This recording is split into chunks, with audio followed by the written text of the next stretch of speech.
Good morning. It's Monday, August 4th, 8:30 a.m. and we're here for Central Services Update with Tom Gaines. Good morning, commissioners. Good morning, Caitlin. I don't know if we have anybody. Do we have anybody online? That's all right. Only one thing for Central Services on consent this week for GCTS. It's the annual subscription for Celebrite. Celebrite is the data extraction for phones, specifically iPhones. Sheriff uses. This is a budgeted amount, $12,737, and was expected. I don't have any walk-ons. Yes, so. Tom, are you feeling okay? I am. I'm feeling. Well, I haven't had that many. It's just been, we have a. You have a lot going on. We go through spurts, right? And sometimes I have to have them. But I appreciate Caitlin's willingness to help me out with those. I was at the fairgrounds last night looking at the new fence. It looks excellent. I did go with a stronger specification for this fence that we've been using out there. It's got a heavier galvanizing compound on it. It's supposed to last a lot longer. The posts are schedule 40, but the king posts are schedule 40 steel instead of the standard thin wall, so they hold up a lot more. This also translated into heavier duty gates, of which we installed several, and you'll see them all when you're cruising around the fair. I'd love to have your feedback on it. I do plan next year to do a capital request. I'm working on the budgeting now to continue with this specification of fence around the fairgrounds, as there's a lot of fence line that needs to be replaced. And I think that this is a great spec. I think it looks really good. So I'd love your feedback during fair if you get out there, just happen to notice the fence. Or even tomorrow night, I'm not sure. You guys going to business after hours tomorrow? 50-50. 50-50? Okay. You might see it tomorrow if you show up. So, food booth upgrades, that'll wait. The last one, the big one, be after fair. It was due to the hood being late, issues beyond our control with permitting, things like that. Jim is okay with that. Other food booths were addressed where they were needed. The upgraded gate lighting is done at blue and red gates, with gold gate getting completed this week. The green gate will wait until after fair because we have to dig and trench a new power supply out there, so we couldn't get that one done. But everything else was, the bleachers are complete, and of course the Musco lighting is complete. So there's another year Central Services completed between 4 and 8 capital projects, some major, always completing them before fair. So it's you, Tom. Short time frame to get a lot of stuff done. So doing that. On the bleacher project, so we had a direct legislative grant from Tom Dent. It was given to the Columbia Basin Rodeo Association, who couldn't do the work. We had to do the work, so we had to do a change of ownership on the grant. The project is complete, and I received an email from Commerce asking me for a whole bunch of documents that had already been sent. And they said, well, since there's been a name change in the budget, you have to do it all over again. It's like, well, I'm not sure what I'm doing. So I resubmitted all of the same forms, and I think there was a name change on 2 of the 5 forms, and that was it. And then they sent an interesting notification back. They said, please provide us all of the letters that you sent to the tribes, and they listed the tribes. So I let them know, well, we didn't do that on this project because, number one, I didn't know it was required. But number two, the letters that we send to the tribe are done by address and parcel. And we've done this address and parcel to the tribes twice in the last 5 years. And both times they responded and said no issues. I also have a mitigation plan in place, and I've provided the mitigation plan. So I don't know if they're going to make me do the letters after the fact. That would be worst case. Or if they're going to interpret that and say, okay, we're gonna waive that and we're not going to need it. But we'll see. So I'm working through that with Commerce. I think it's silly to continue to send these letters for the exact same address and parcel year after year after year, but that might be something that I have to do. So I'll keep the board updated on that. Otherwise, I think we're ready for fair. We're looking forward to a good turnout. I'll be spending a lot of time next week at the fair. And I'll be at business after hours tomorrow. I have 2 guests coming this year for fair. Danielle Patterson from All Place Sports. They're the ones that did the bleacher design through our cooperative purchasing contract. She's going to meet Jim and I there Friday morning, and we're going to look at the radio announcers booth, and she's going to give us ideas on what we could do with that. But it's, instead of the rodeo saying we're gonna, jury rig this or that together and try and build something, they'll actually do the design and give us a budget, so and we can get an idea. That would, if we could do that, depending on what the cost was, that would complete nearly all of the physical infrastructure of the rodeo. So it would look really good. It would look like a really professional arena. And I think that's the last thing we have to do that's really public facing that you see from everywhere. So we'll see where that comes out. Carolyn Hall is the vice chair of the Spokane GOP. She and her family, her husband and kids, are going to come out. She's with the GOP, but it's not a politically connected meeting. We both worked at McKinstry, where she still works, and I'm always promoting our fair.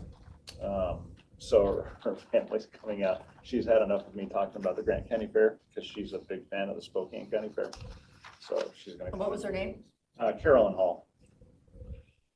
Coroner's office.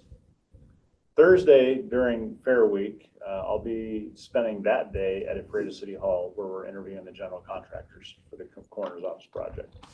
The architect is on the interview committee, and he'll be here going over portions of the jail as well. We're kind of in a holding pattern until on the coroner's office until the general contractor is selected, but then it should start moving quickly after that. The architect was on vacation last week, but through some texting, he did tell me that he had a working model for a temporary coroner's facility while we're under construction and with the hospital closing. So it sounds like he's got a fix for that. I'll talk to him this week to find out what that is. I don't want to go into an executive session, but I did receive a call from the hospital last week regarding the invoicing, and that's moving in a good direction for us, I think. So if you want to go into an executive session, or it can wait, I'm still waiting to hear back from them, but I think they're going to accept the compromise that I talked about. The jail, as mentioned, the architect will be here next week, and we'll go over the landscaping details. We did do a landscaping bid. Leidig was the only company that showed up and did the bid, so they'll be self-performing with some subcontractors. And we're going to dial that in with it. There's been quite a few changes. We're trying to get a lot more rock and a lot less. We've reduced the amount of irrigation that we have to use out there quite a bit, so we're going to see some savings there. The other thing we did was, for whatever reason, the specification in the roundabout was copper leads for all the wire, and I got a call Friday afternoon from Leidig and our electrical contractor asking if we could move to aluminum feeders, and it was going to be saving us in the tens of thousands on the cost of the roundabout. So I said, yes, of course you can use aluminum feeders. So hopefully we'll see a credit there, and drive that price down even a little bit further. The jail project is going well. They're continuing finishes on the inside. I'm going to do an update today, so I won't. Well, it'll be quick. How many people are giving presentations at the department head luncheon today? Like 4. So I think I have 5 slides, and I'll go very quickly. Oh, you've learned something from our Less than 8. Yeah. Thank you. Because you'll lose everybody's attention. That's right. It's going to be pretty quick, but things are going really well at the jail. The like I said, there's continuing interior finishes. The kennel building is up. They're putting the roof on the evidence storage building and the vehicle forensics building. Continued work on the mechanical systems. Exterior signing package is just about complete. And then I think next week, one of the things I'm doing next week with the architect and with Mark Sieber from Leidig, we're going to start forecasting the end of project budget. We're actually at the time where we can start talking about the end of the. Hey, how are you? Long time no see. That's exactly what I said. Yeah. It's going to be, we're actually at that time where we're starting to forecast things towards the end of the project. So I'm going to start doing some financial forecasts for the savings we have, what we can expect to have. and start discussions with what we'll do with that, how we'll utilize that, you know, for whatever we're gonna do here. Hard to believe that we're at that point. It's kind of crazy, but I will start doing a meeting with the commissioners specifically on that budget, so we can see what we have left over. So I'll start that probably a week or two after fair, and that'll become a part of this update. So they performed finish grading on the subgrade of the roundabout. They've installed, I think they're on their last catch basin, 16 catch basins, light pole bases. All the spot elevations for that needed to be perfect. They had to redo some of the catch basins because it wasn't quite right. But they have all of that subgrading fine graded, and they're starting the curb cuts, the approaches, the light bases will show up, and they'll start pouring some of those foundations this week. And I had a really positive dialogue with the PUD, and there is a chance, I don't know, and this isn't public, but. Well, don't put it on YouTube.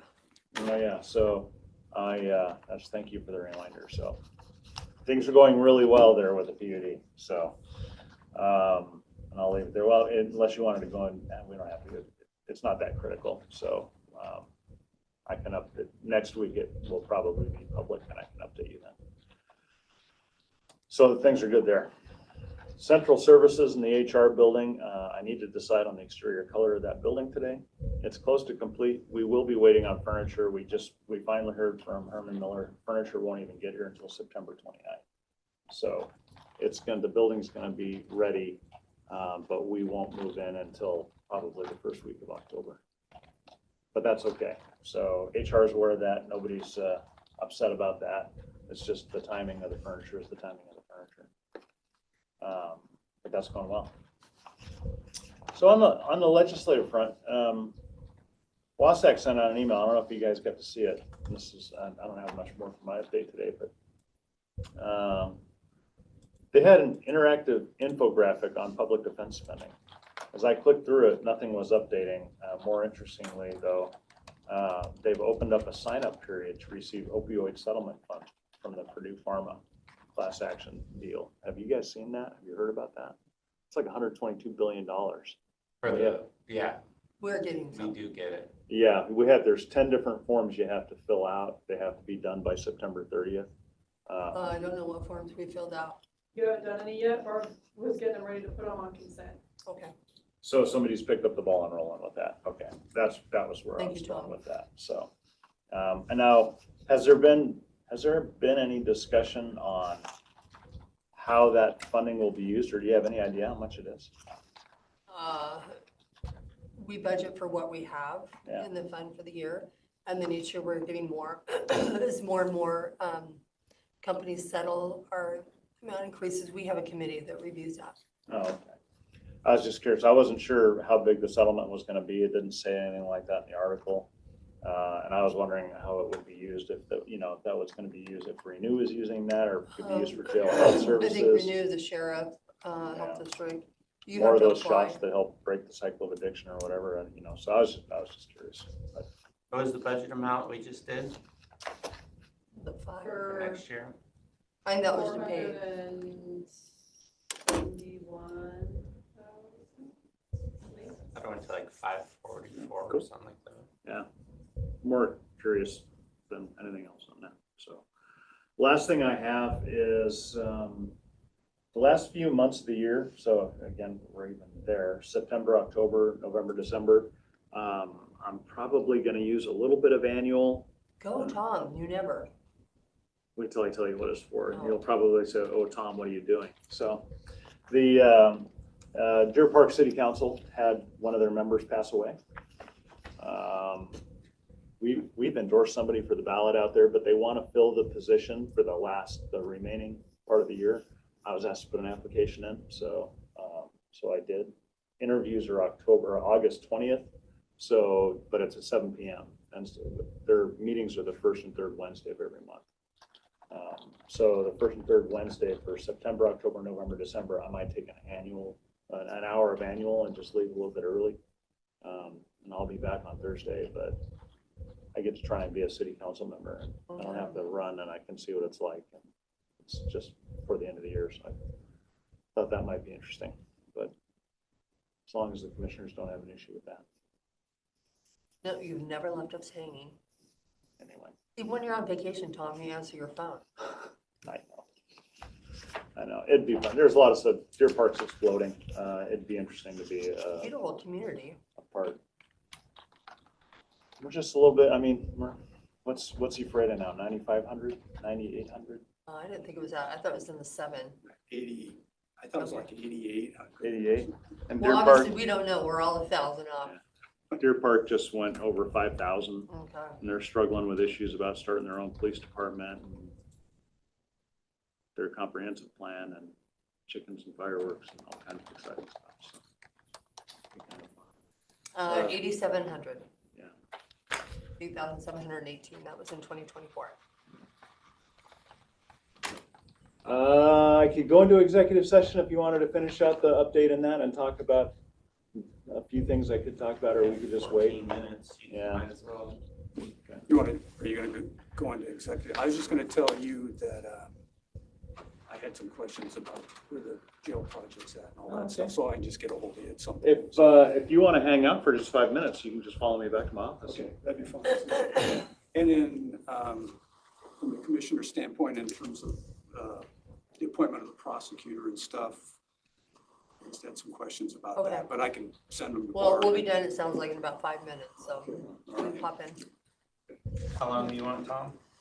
It can just be 5 minutes. We're going to go into executive session beginning at 8:47 for 5 minutes. Coming out at, let's just say 8:53. Give us a full 5 minutes for, is this gonna be acquisition or sale? It's acquisition or sale of properties and, Call it, that's all. RCW 42. I don't think we can do 2. We can only do 1. 0.1101B.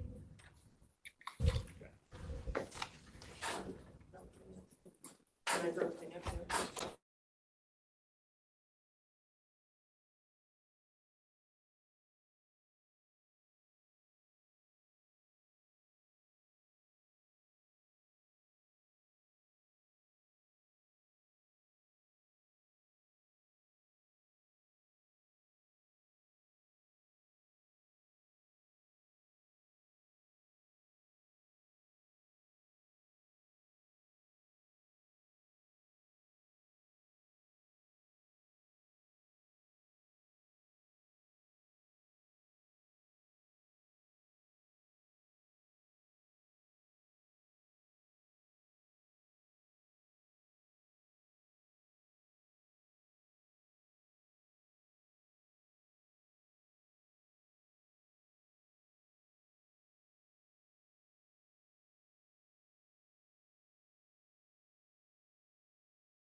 It is 8:53 and we are out of executive session.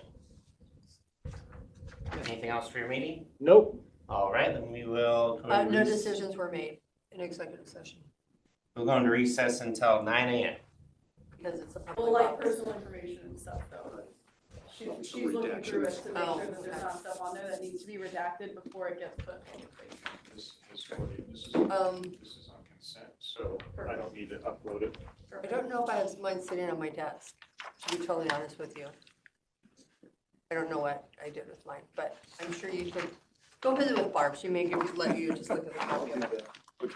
Good morning, it's 9 a.m. and we are here for our weekly development services update with Jim Anderson Cook and Anthony Klaus. Good morning, Commissioners. Happy Monday. Happy Monday, thank you. Got kind of a full agenda, so we'll move through it pretty quickly. So this week on consent, we have the boards, or my request for the board to adopt the 2025 annual comprehensive plan amendment docket. And I just wanted to run through this year's applications. I will not be in attendance tomorrow. I will be up in Nespelem attending a salmon festival with the Colville Nation. So I was invited to go up there and do that, which is a pretty cool event. So I wanted to run through this real quick. So if there were any questions, I could answer those in my absence tomorrow. So if we're ready, I'll just start at number one, which is the applicant is, of course, Grant County, and this is our annual amendment to the 6-year transportation plan. So Engineer Dave Bren had put together an amendment to the 6-year plan, rolling it forward from 2026 to 2031. Number two is the annual amendment to Chapter 5 of the Economic Development, the EDC, Appendix J. So those are all of the projects that people will be applying for funding through grant at the EDC. Number three was an application put forward by Tomer Construction Company. This is an existing gravel pit. They are expanding the mineral resource overlay on that existing pit and 11 additional acres. Pretty straightforward on that one. Number four is also an application put forward by Tomer Construction Company on behalf of a client of theirs, and that is to change the designation of a 54-acre parcel from rural remote to rural residential 1. Number five is another application brought forward by Tomer Construction Company, and that is to change the designation from rural industrial to rural light commercial. That's a portion of the parcel area, 41-acre parcel area. That's at the Naylor intersection where they currently have 4 light industrial buildings that have been constructed. They want to change the designation in that front corner to rural general commercial to allow for some additional differing uses from the rural light industrial use. Number 6 is an application put forward by Morris, and Chapman, and that's to change approximately 400 acres across 4 parcels from rural residential RR1 to rural resource out in rural Quincy. Page 2, these are Unified Development Code changes, proposed changes. Number 1 was an application put forward by Marion Heilig, and this is to allow for clustering in the open space conservation district within Grant County. And what that means is similar to what we allow for in the ag designation. That basically allows for you to be able to parcel off the corner of circles, because we do have situations in that open space conservation district where farming is occurring and there are residences in those corners. So this would allow for the segregation of single family residences off of those circles. The second one is an application that code amendment that I've put forward to be compliant with state code to amend the UDC to further define permit application review procedures and review timelines. Basically what that means is state law has changed to require that we approve or put you in front of a hearings examiner within 170 business days. Our previous code was 120 calendar days, so it effectively extended the timeline that we had to have a person in front of a hearings examiner for a type 3 decision. Number 3 is miscellaneous amendments to the UDC. And the miscellaneous amendments, we have been out of compliance with RCW 6490, which is the Washington Uniform Common Interest Ownership Act, basically condominiums. So we're going to fix that section of code. We're going to fix time limitations on short subdivisions to match state statutes. So currently our code says you have to have those approved within 1 year. State statute says 5. So we're going to fix that to allow our customers more time to make the improvements needed without timing out their short plats. And we're going to fix some parking limitations on hospitality commercial establishments, which currently is too restrictive. And then number 4 is we're amending the Unified Development Code 252408 to establish mitigation bank requirements and impact fees. So last year, we did extensive amount of work in 2408 to lay the groundwork for a mitigation bank. This chapter actually is the framework to establish that bank. Creates the rules so that a private party, could actually make application to us as a sponsor. This code section lays out all the rules to establish that bank. So not as busy as last year, but I think pretty good docket. So any questions on those? Of course, Thank you, Jim. you will see all of them during the course of the review. We have our first planning commission. We have a planning commission workshop scheduled for the second week of September, and the actual the planning commission public hearing will be on October the 1st, where they will make recommendation to the board.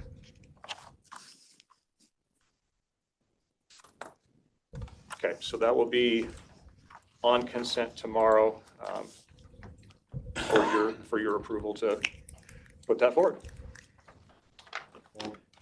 With that, I will turn it over to our fire marshal, Nathan Plotlowski.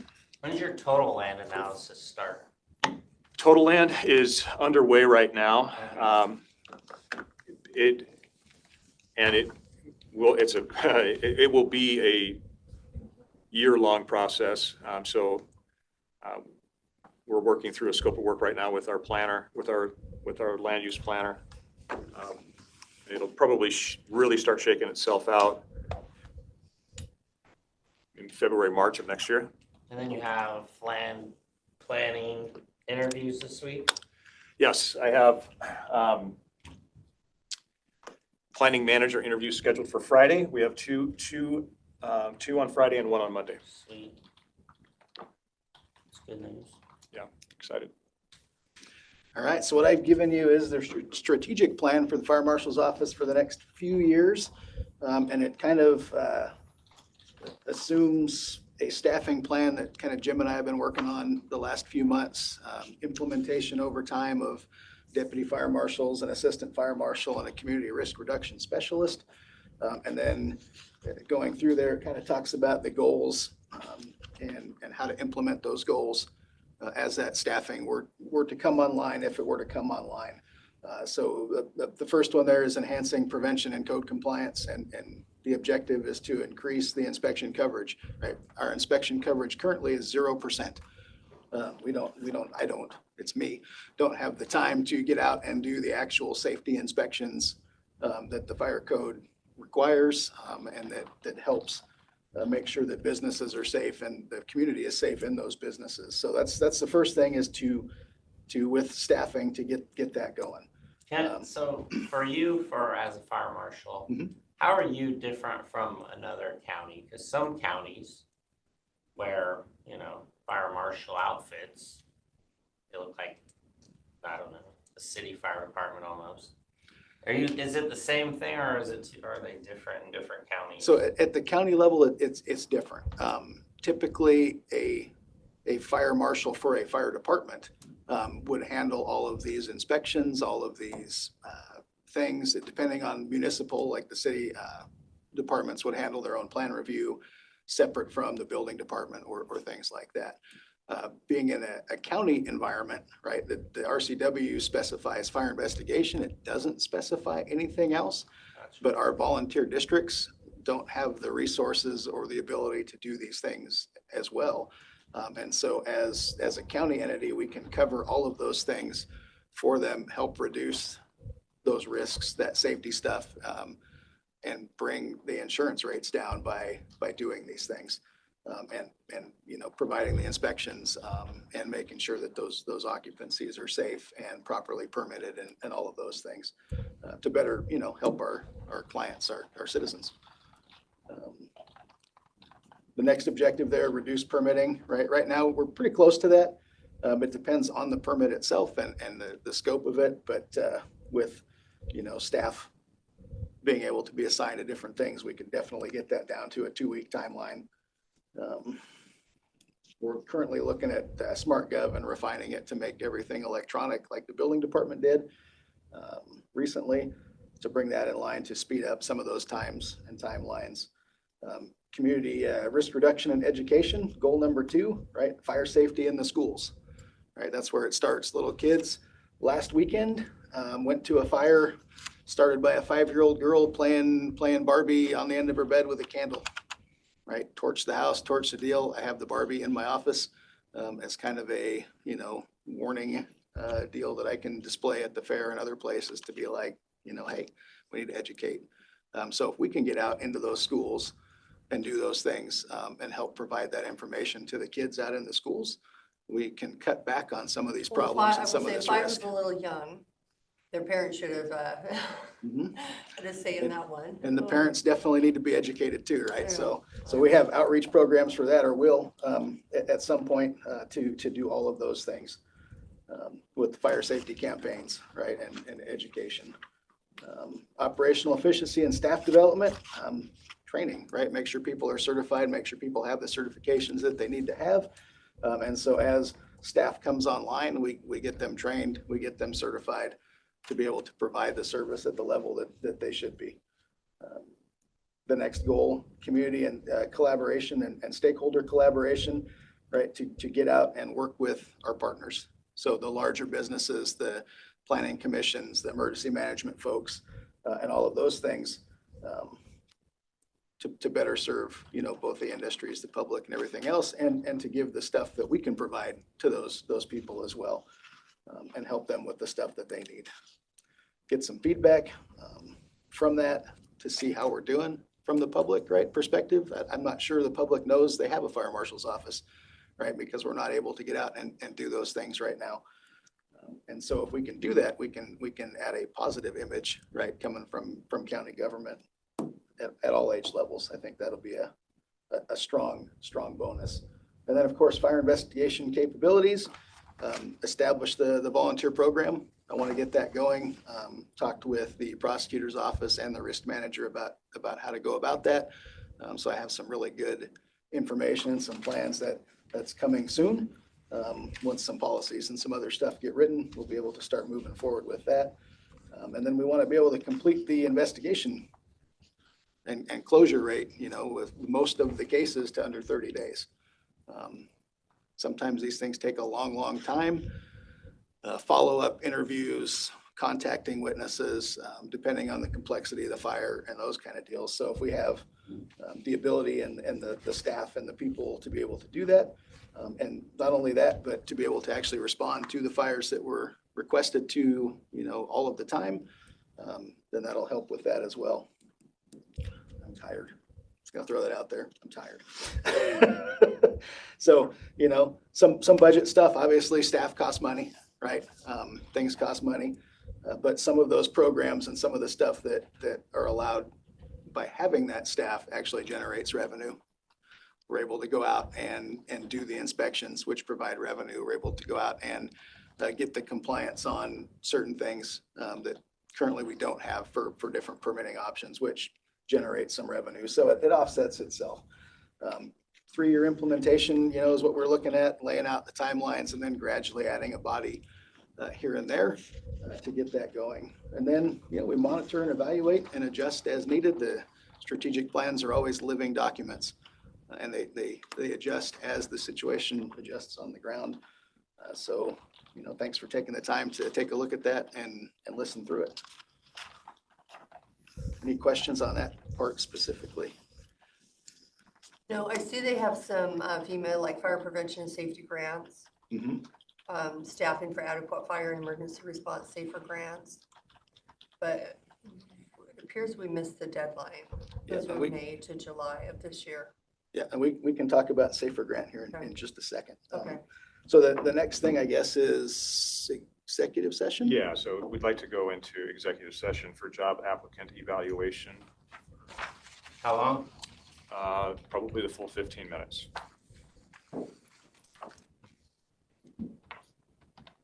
Okay, we will be going into executive session for 14 minutes, coming out at 9:30 a.m. for evaluation, RCW 42.30.1101. Thank you for your input on that. It is 9:30. We're out of executive session. No decisions were made. Appreciate you. There's a fire marshal update next week, so maybe a continuation. Thank you. Well, thank you. Enjoy your day. And no Barbie birthday parties. Yeah, right? No more. For when? Oh, Thank you, sir.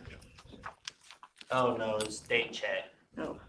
Because it's supposed to be the week after, the next week. Okay. Remind me to chat with you about that. Good morning. Good morning, Commissioner's Office. It is 9:31, and we are here for your update. Okay, first is pending decision spreadsheet. I made a change to it because I believe that's the one that Blair sent you the policies for the Grant County Safety. Accident Prevention Program. Yes, that one. So he's looking for everyone to review it, but that is being moved forward, so that was good. Do you have any other questions about the pending decision spreadsheet? No. So Tom is gonna look into the ADA access. Okay.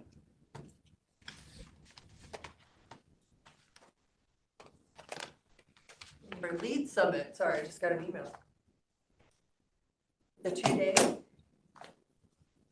Yeah. Like an afternoon of the day.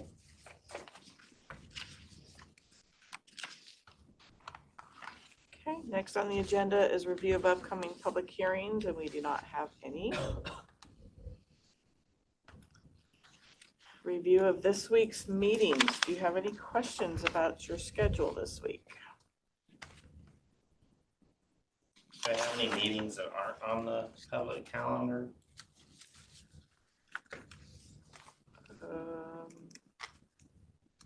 What do you mean? It's Friday.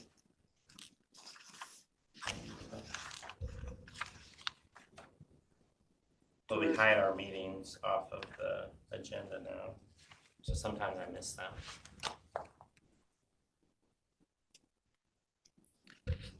Like the individual meetings? Yeah. Oh. I think they're on your calendar if they're Yeah. there.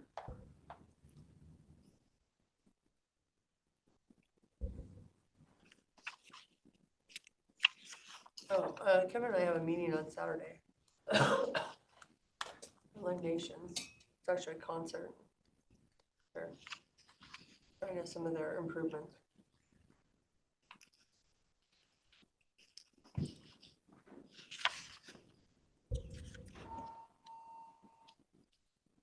I think you had Kevin down on that one. Yes, Kevin had confirmed, but I hadn't heard I'm anything not back going from to Cindy. go to that. I was planning on going. Yeah, that's what they said. They hadn't got confirmed, so I said I was going, so We'll make sure the calendar is okay. updated. And then I have, that morning, Sunland Estates at 9:30 meeting on August 9th.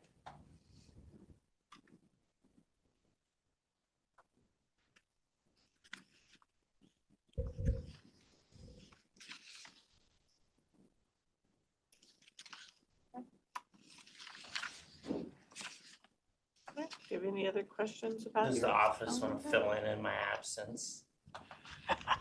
To the concert? Yeah. Take notes for me of the tour.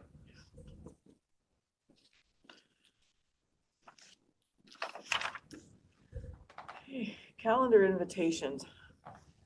None on there, so we don't have any extra ones that we've seen, so. Caitlin, the America 250 pin pack. Symbol Arts, which is the company that we use for the Commissioners Challenge coins, sent out an email that they've got America 250 pins for the celebration next year. It's a pin pack where there's like bronze, gold, and silver. You can get 12 for $14.95. I was wondering if that was something that the commissioners were interested in, if you guys wanted to get any of those. So would one side be the county stuff and one No. side be 250? They're just pins that say America 250. Oh, like Probably on your not. shirt? I don't, Yep. I don't care. unless tourism wants to buy them, but it's not something that our office would be able to. It'd probably come out of LTAC, like with the, I guess if it Challenge would fall, coins, but- that would be an LTAC question. I don't know. Only if we're hosting something that is 250, that would be the only reason I would see having a pin. Agree with Rob. sounds good?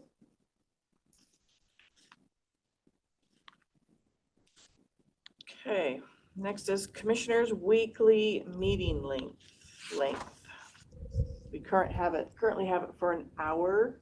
Is that working for you, or would you like to see it moved to a shorter amount of time? The 2 o'clock meeting, Sometimes it goes longer, sometimes it does not. it So really doesn't go longer.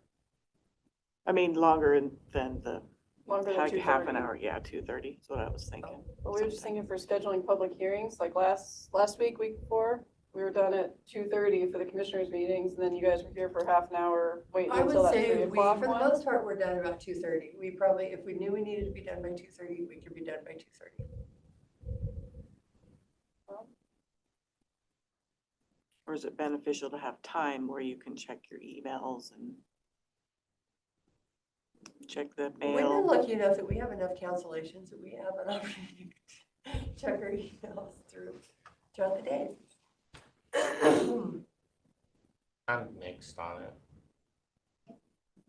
I kind of like that downtime, but then some days it's 15 minutes and then it's like, Or 30 minutes, well, you have like 45 minutes left. I sometimes, mean, yeah. and then that at those times I'm kind of like, why this is too long in between. But if you did have a big public comment day, then you need more time. I guess we just run over unless you had a public hearing. Would you like us to bring it Well, we back? actually have a limit of 15 minutes, so we can't exceed that 15-minute limit, so. But we would. I don't know. Yeah, I mean, we can go to 30 or 45. We went to 45 on what, PMRT, Yes.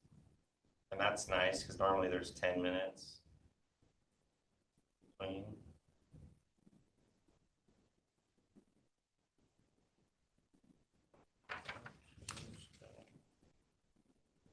If you finished at 2:30 or 2:45, you would start your public hearing at 2:45? Or 2:30 if you wanted to just do half an hour. Yeah, I guess we try it at 2:30. See what happens. Good with it? I'm an absolutely yes on that one. We can switch those up then, and I'm just like a victim of my own scheduling, you know, if I'm done at 2:30, then let me do the hearing at 2:30, then I start my next work in my mind, 3 o'clock, right? So, Well, I think and I always have next work after work, so. I think Kevin's in the same boat you are.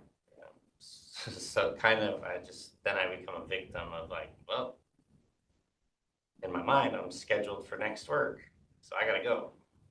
So that's the only downside to it. But, yeah. Just need to make sure you make time for the mail Yeah. upstairs. Exactly. Well, and walking around. Okay, we'll try it for 30 minutes. I had my 3-hour break before I came to work today. 3-hour break. Next is legal review of contracts. I think you heard Rebecca state last week that she is very behind on contracts. One of the ones that I had sent to her was for the MAC 911 annual contract that the board signs. MAC reached out to me again to see if we could hurry that along, and of course, Rebecca's just overwhelmed.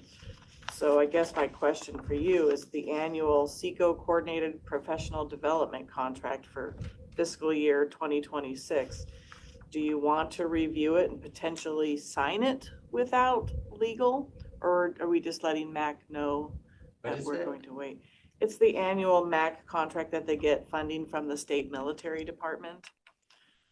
So it's an annual one, and I would probably sign it. I told him I would ask you about it. And it's Mac.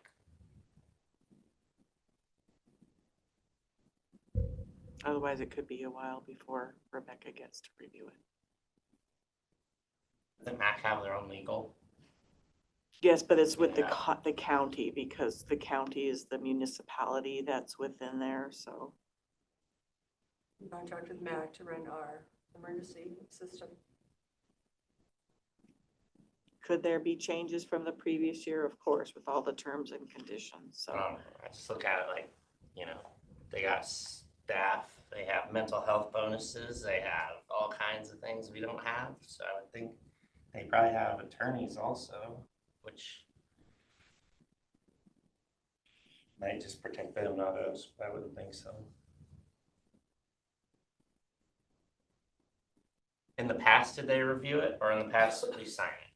I think it went both ways, and I just sent it to him automatically because I'm fine signing it, but then the one time. Okay, well, first, I will be fine since it's coming from a state agency, but we need to let Rebecca know because she does not appreciate when we Oh, pull absolutely. something out and then she still reviews it. So Right. I would I'll just let her definitely know do that we need to move Do you forward. want me to add it on to next week's consent? You had one as well. Yeah, the Moses Lake Sand Dunes transfer of property is also up with legal. And as of right now, it's just that letter of intent that Josh Sainsbury signed by accident or without and realizing what it was. I think that Rebecca had concerns about the letter initially, and I don't know if they got addressed. I don't know what the concerns were. If it was just that it was Josh that was listed as the contact person, but that's been with Rebecca. Well, I'd sent it to Rebecca just a little over a week ago and have not gotten a response, but at this time, there is nothing else that can be done with that land transfer until the county signs the letter of intent. So is that something also that you guys would want on consent without the legal review? Or do you want me to just? You know that I just made a little note so we can talk to Rebecca about it tomorrow. If she's okay with this, just moving forward with the letter of intent, but.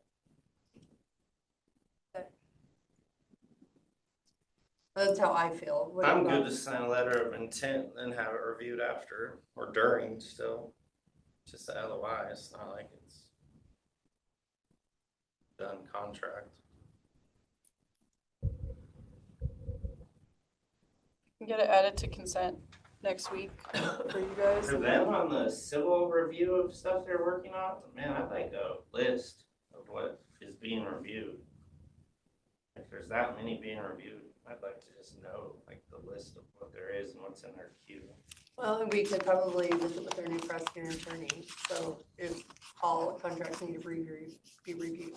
Yeah. I think it would be a great time to have a conversation. And then I'd like to know each week which one they're on, how many they got through.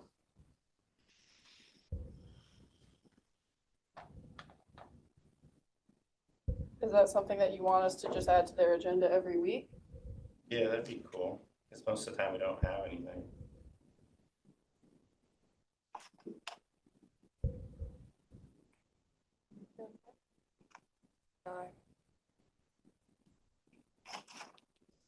Okay, grants admin update. Carrie is out sick today, so she will not have one for you. But I do have something else here. Thank you for getting Richard Lights' iPad. Are we okay to move forward with his resignation without an email from him? I would say so. Okay, we were waiting for that. Previously, when I had started the process to remove him, but was told by the board to halt until we get the email, HR had asked about Janice Flynn and if it's okay to remove her as well. She hasn't been utilized for grants. We had her on, I think, an on-call basis. Oh, And she okay. hasn't been used. So is it okay to proceed with parring her out as well? We didn't.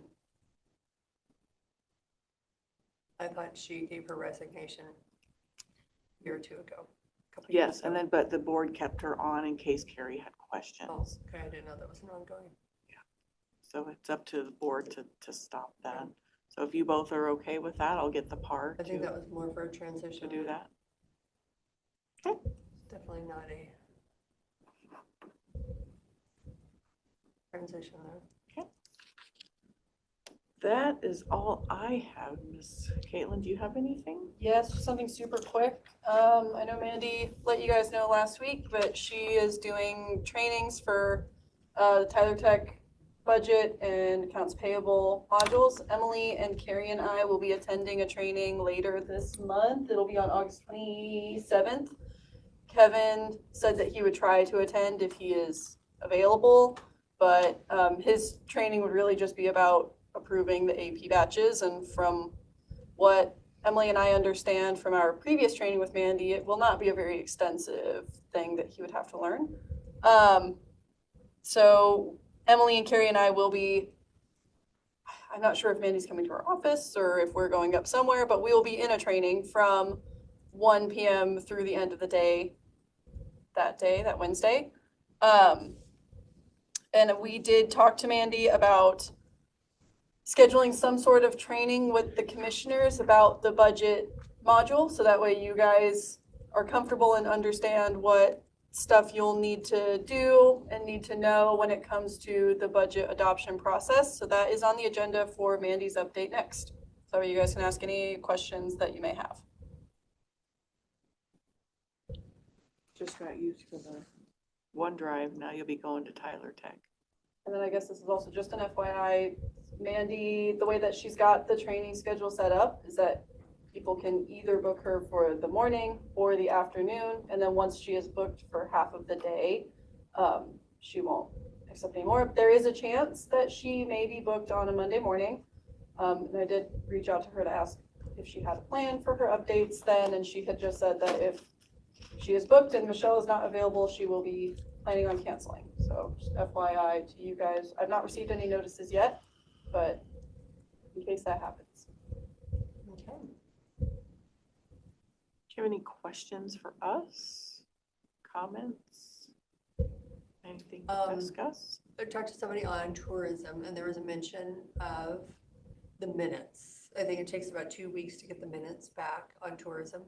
So typically the standard process is that I send the minutes from the previous meeting to the entire committee the Friday before their next regularly scheduled meeting. There was a request to have that changed to have the minutes sent out 2 weeks after the meeting ends. And that request for amendment is on consent for you guys to review and decide this week. Okay. And there's always, also was a comment that we are, I guess, jumping a lot of things on you. That So- is not a comment that I made. That Okay. is, Well, a- maybe if the minute, or something on the minute, so I thought, well, I will ask you if there's, things that we are placing on you. I guess not dumping or placing on you that you feel that we could lighten up. I would hope that you could come and talk to the commissioners about it. I feel very comfortable with the workload that I have. I feel more than comfortable with the workload that will be coming with the Board of Equalization. I did express some frustrations that I had with the Tourism Committee and changing this procedure because I appreciate having the month and having to only send one email to the committee. But the leadership of the committee felt that it was beneficial to their mid-month meetings to have the draft minutes available for them. And since that was the decision of the committee, that is a change that I am flexible enough to make. So I did inform them that if there were any trainings or if there was something that came up that made it to where I was unable to get the minutes out within the 2 weeks, I would email them and let them know. But I don't see that being an issue. And I just, it wasn't negative. I just, Okay. if we're doing something that. No, we're she's adding- managing the DMO also, who is an incredibly, Fun one. no. So this creates more frustration. Well, are you doing the homeless Yeah. task force? So technically, I don't know, but technically that funding is coming through the grants, Carrie's office. So I don't know if it's something that would be easier for Carrie to take on. Well, it's just the At the this minutes, point, I would it's- say it's no, not. Okay. It's really with the boards and Why? committees. What's going on? because we've been working on it now Oh. for, With the boards and committee, Long in time. general, it is not difficult. I think that I don't want to say issue, but issue with tourism is that it feels that these meetings that are supposed to be once a month just stretch into this Okay, so consistent now they're month-long having thing. instead of once a month meetings, they're having, The leadership has chosen to have their own meetings mid-month. I am Okay. not part of those. okay, not- that's not really a county Yes, thing, it or- is just, and it's Because starting we to need settle funding. down, but with the change in leadership came some changes in procedures Okay. that have made it to be a far larger workload than it was initially. Okay. And it's settling down and it's okay. Again, it's not any workload that I feel is unreasonable. And I have let them know, like if they start to be asking what seems to be too much, I have just let them know that at that time, I do not have the capacity to be handling these things that are not as important. Okay. I don't want to say And I didn't important, realize but. they had their own executive meeting outside of a regular tourism. And that's something that they have chosen to do. I have Okay. informed them that, any traveling or anything like that, they would not receive reimbursement for. They are not meetings that I host. I don't take minutes. I don't make an agenda. That's something that they do entirely on their own. And then they come and report to the committee during their monthly meetings. Is that okay? Is that okay on the bylaws? Is it a quorum? It is not a Oh, quorum. is there not It is a- only the chair and the vice chair, Because they're a advisory committee, Advisory. they're no longer a. which, yes. And so on their recommended updates to the bylaws also is just some standards for voting by email, which is something that they can do since they're advisory, but this just lays it out so it's a very clean cut. If you need to take a vote by email, it's only for special circumstances, time pressing things, but Okay. I feel fine Well, with You do a the, great job, so with thank the- you. I just don't want to keep adding things to you, so I didn't quite have the full story. it's okay. It's fine. And I will need to leave after our elected officials luncheon, but I will be online. Rob, Which hope I that's did. okay. Order from Subway, FYI, because Pita Pit was not going to be open early enough to make the order. So it's Subway again. I would have opened. They tried, but it was after we already placed the Subway order and Gotcha. Probably, the owner was probably like, whoa, what are you doing? You're already here. Anything else for your update? Not for me. Great to see you both. We will go in recess until 10 a.m. when we are back for our auditor's office update. Perfect. From Department of Justice, they've okayed the budget finally after going back and forth with her. Oh my God. I know, right? So moving forward Sick. again. After check. So, So your last email was negative. Yeah, mine, I'll throw it in. Good morning, it is 10 a.m. and we are here for an accounting auditor's office update. Hello, I have June's reports for you. Do you want me to put it in here? I'll put a paperclip over it. Kevin. Those are a bear. Oh, it's Kevin been calling in. I have not seen. Okay. First thing up, Tyler training. I have sent out schedules or sign up sheets for everybody to be able to sign up to get training on AP, credit cards, budget, and projects. And how would the commissioners like to receive their training? Would you like me to block off time for you guys, or do you guys want one-on-one training? Whatever You you could prefer. probably just do group training. Would probably be the fastest. No, maybe not, but might be the easiest for you. Okay. So, should I just block off, if we do all the areas, which isn't necessary, I don't think that's really necessary for you guys. But I must estimate about an hour per area. Okay. So AP for just the approval side for you guys. The budget side would be 2 hours. And then I don't know how much, you really don't need to be that involved in the project grant side or the credit card side. So No, we never do credit cards. so just block off 2 hours that you guys have We'll start available with and we that. can get that done. Okay, we will We may schedule be able to that. hold our attention together for 2 hours. And then we have Tyler this week. We'll be working through some things. We got our forms approved, our custom forms for the warrants, and those should be good to go before we go live for sure. So now it's just a matter of cleaning up a few things, making sure that we have all the import and export files that we need for the different systems that we'll have to coordinate with Tyler, like WinCams. GP, we will have to do some import and export while we maintain the payroll system in GP until we go live in January. But mostly it's just cleanup of stuff at this point for the finance side, and then helping the HRM payroll side get ready for their go live and making sure they have everything they need to do their parallel. So there's a bunch of account codes that I need to get created before Wednesday for Public Works. Originally, we're gonna try to get rid of having them have their district level at our GL level, but they said that they absolutely need that at the GL level. So I have to go build in those codes. So that and Tyler, I don't think there's anything. Michelle is working through DRS issues and responses still. She's almost done with that. She's going to be out as of the 7th for her vacation. And while she's out, we will still interview for the accountant position. It closed on Friday. And we have a few applicants that we would like to interview. And unfortunately, she's not going to be able to be involved in that, but she's told us to go forth and do it so that we're not held up. So we plan to get a hold of them and get those scheduled.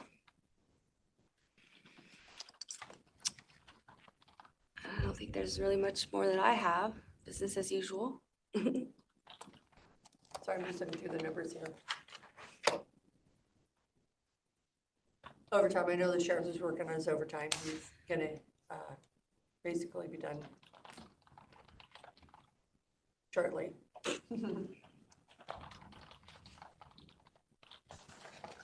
He is aware.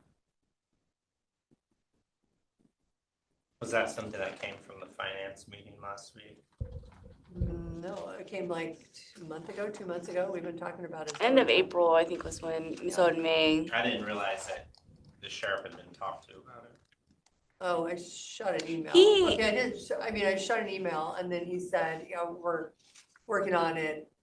Apparently he's doing some overtime. Was it Soap Lake Warden? But I didn't realize they were all getting overtime when they were working there. Anyway, they were gonna adjust the revenue. They were looking into it, so Yeah, I don't think he was directly talked to. I think he just heard about it. No, And I looked sent him into an it email. himself. Oh, So yeah, he wasn't okay. talked to, but typically, I thought I mentioned I was gonna send an email, so I'm sorry if I didn't catch that. He just came back and said we're working on it. Yeah, I don't, he knew about it and he came to me and asked me to get him some reports so he could reconcile with Novatime. Yeah. Because there were some discrepancies and he wasn't sure what those were. When they cover for Soap Lake, they bill at overtime rate? Well, that's where I was confused, Does the so I'm not deputy sure. get paid overtime rate? I would assume so, but I don't know what the courts We they need to do. bill If it the- more. Oh, like for an But admin? maybe it's creating overtime because we're working at Warren and Ann. So I can't answer that. That would be a question for the sheriff. Yeah, I don't know the logistics of that contract. I just know they're covering for them. I've heard they've hired a new, will he be chief of police? He's coming from Ephrata PD. Patrick, Pat Kennedy. for Soap Lake. Oh, okay. I thought So they, Brad I said don't know that. how much longer they'll be Okay. continuing their contract. I don't know. Maybe they still will have some overlap. Looking at my budget and trying to talk and it's not going well. I see why Daryl has been pushing lately for the revenues. We typically look at the expenses, not always the revenue. Our revenues are definitely down.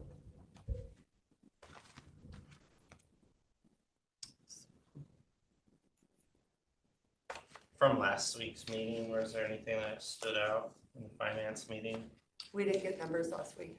No, Daryl had his, but I think he had a callable. But, well, they didn't have the minutes there, so you can, because I made a motion, it's like, we don't have minutes, so don't. well, we didn't have a meeting the month before, is why we didn't have minutes. Okay, well, anyway, so I'm like, do you want a motion to approve the minutes? Like, no, we don't have minutes. I think that was forgotten, that meeting had actually been canceled, so there wasn't anything to So approve. no, you didn't really miss a whole lot.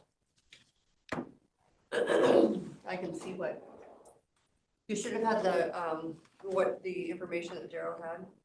Yeah, I have that. Let me see. Are there any issues or concerns we should be watching? Well, I think we just got it right now in front of us. I really have not had time to analyze I just been spending the last week building the reports and nothing has stood out to me as unusual for all of the things that we have to check off in preparing it, but these are fresh off the printer. Okay, I'm gonna give you a recap. June, there was a negative tax refund to Quincy, so I sent an email to Missy asking that when they're not getting funds because of the refunds going to the server farms, notify the city of Quincy. So city of Quincy received no sales tax income. So she was gonna do that. And she had included them in the email, but may have been a little late after the fact. Grant County is still short $3 million from I believe it's our property taxes. Look at that.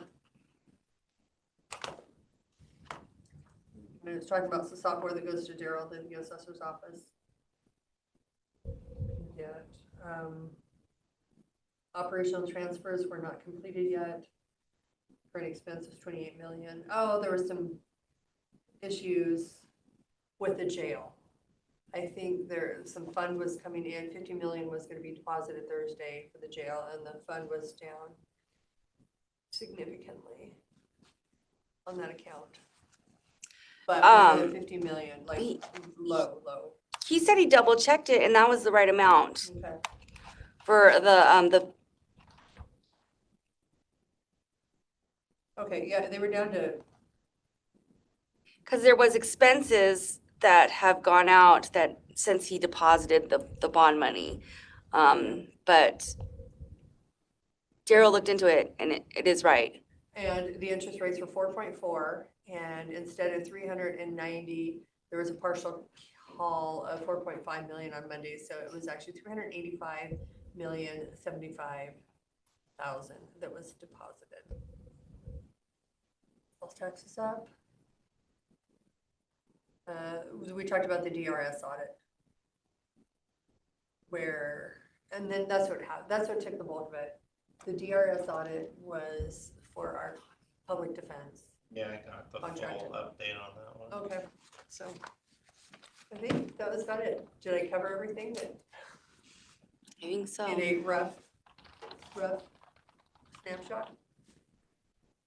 It probably took minutes. Caitlin does a really good job taking minutes on it. I get the minutes from Caitlin.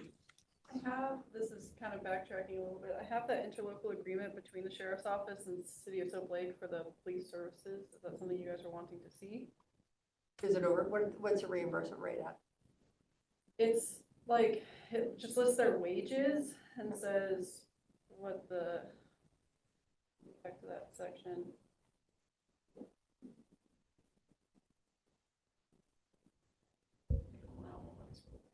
Because they have less concerts this year. So that will be, I guess it is August, so that's winding down. but we just had Watershed, and then we have Dave Matthews is a large one. We have one this weekend. You have the fair.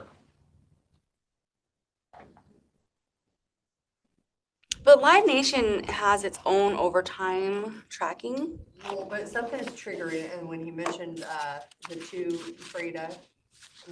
Soap Lake, Warden, and the Gorge. So I'm not sure if it's more of a, if there's a higher amount of revenue that needs to backfill that, or, so he was gonna look into it. Yeah. And then we'll wait to hear back. For financing budget and expenses, it says no separate budget or financing method is created.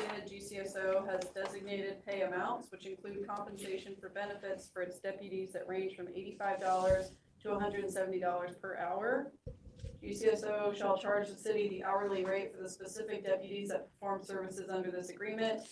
And then there's also a flat fee amount of $100 per day for each sheriff vehicle used by a deputy to perform services under the agreement. Thank you. $100 a day? And GCSO shall charge the city the vehicle fee. So I mean, really, it depends on how many miles they do based on your R&R rates versus $100.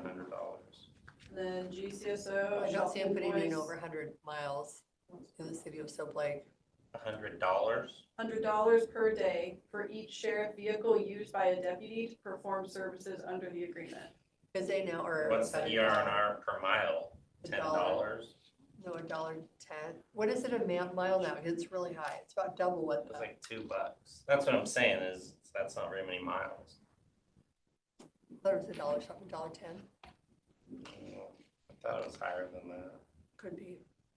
I don't know. I know Well, it used to be because really low. It's 10,000 miles or $10,000. So I think it's really close to $1. But that's not pursuit vehicles. I think that was the general vehicle, wasn't it? I didn't know if they had categories. I just know that, did you get that list? We did ask for a list of Yeah, from vehicles. John. We got a list, so there's several there's a lot that have, we just need one big parking lot that people can just go grab the car because we have so many vehicles under 10,000 miles. And then if they're all gone, they can get mileage that day. So it's, for the new ER&R rate, it's vehicles averaging under 10,000 are billed annually for just the flat rate. I'm not sure, that's just what she sent to our office because. Yeah, I saw something, it was like $1.10. $1.10, it was a little over $1. 'Cause I'm like, Let's "Dang, ask. it's cheaper for us to have people drive their own vehicle, which Vehicles averaging over 10,000 miles per year, cars and SUVs, it's $1.03 per mile, Okay. pickups is $1.30 per mile. I know where I got $1.10, $1.03, and $1.30.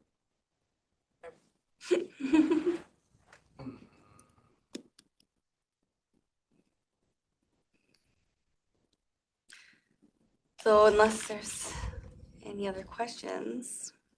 There's not. Sorry, I had to sit and listen through. No, that's ranting. fine. Anything else? Mindy? Nope. All right, we're going to recess. Or we won't go into recess. We have commissioners' work session now.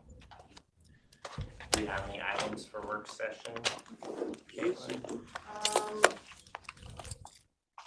Guess it's not, I have something now, but, so, back in July, I reached out to the Association of Grant County Cities and Towns for an appointment for the primary and alternate for small cities.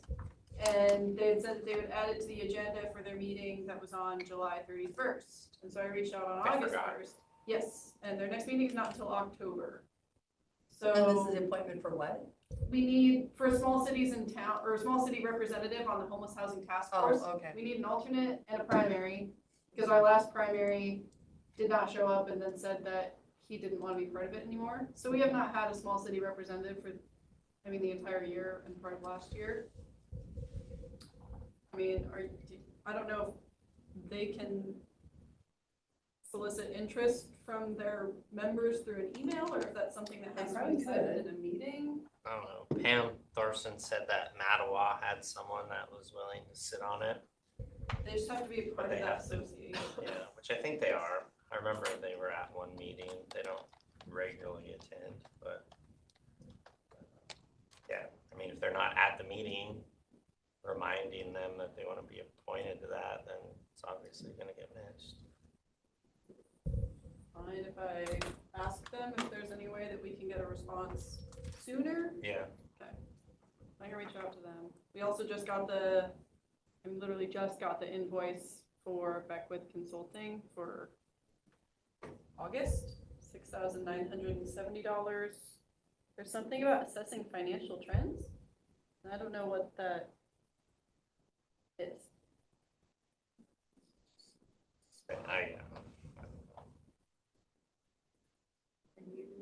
The way that they do their surveying and not surveying, but the way they do their process, I don't really understand myself. So I have to Typically, trust in it and see where they come out.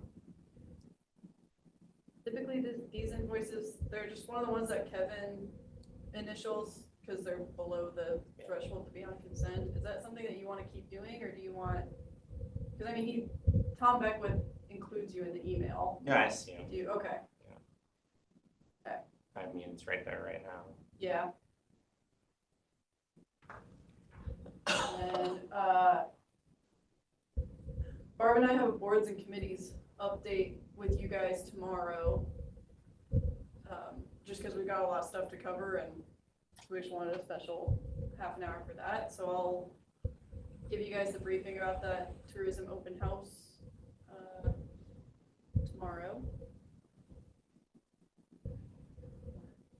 That's it.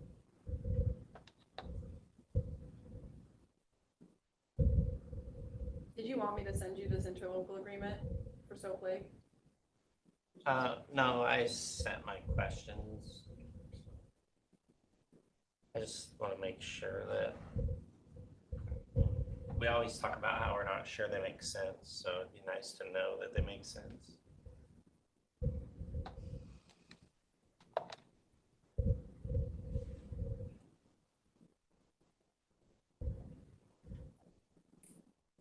Pursuit vehicles are $1.40 per mile. Oh, it's $1.40. Okay.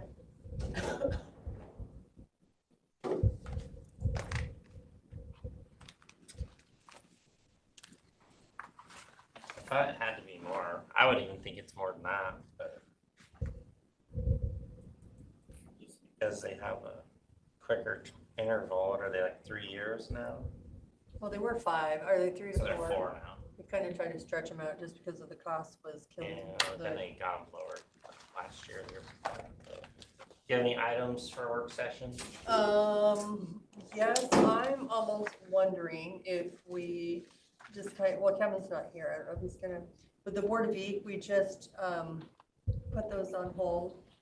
And I know we're not really halfway through the year, but yet we're halfway through the year.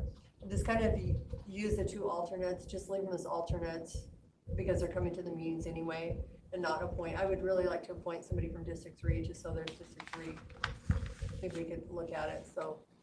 We And then appoint, District 2 representation is just an alternate. so I think we really need to look at it at the end of the year, but just, my recommendation would be leave the two alternates and the 2 board members. They were pretty consistent, and then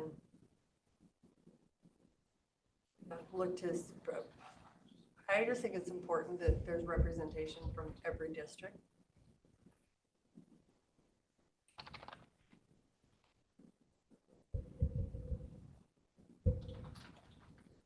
And I do worry about the compensation for home. They're one of it is a little different. The planning commissioners don't get paid, but they do get paid. I don't want to say a lot, but probably a little more than.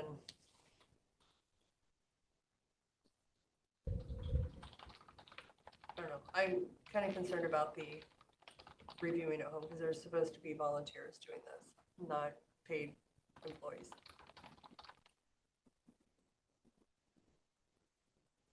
What was the amount to review at home? I think it's just $25 an hour. And then is there a set amount of time you can review at home? So you can't request payment for less than 30 minutes, but they did not recommend a cap for review time. Oh, it They should felt definitely be that a was cap, not obviously. necessary. What is a cap that you guys I don't recommend? know. Well, but this is kind of where I believe it's supposed to, a volunteer board, and now we're paying them to review. I think maybe a part of it, kind of like when you sit on, I don't know, I just need to kind of look to see what they're doing for their board of equalization. I haven't done the research I should be doing.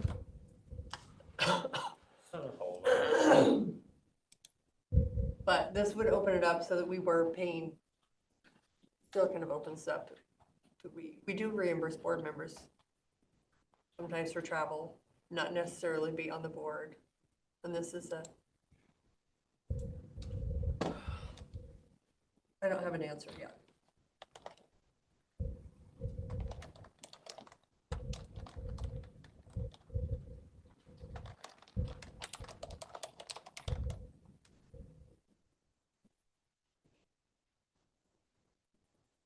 Yeah, that one's tough because they do definitely volunteer a lot of time.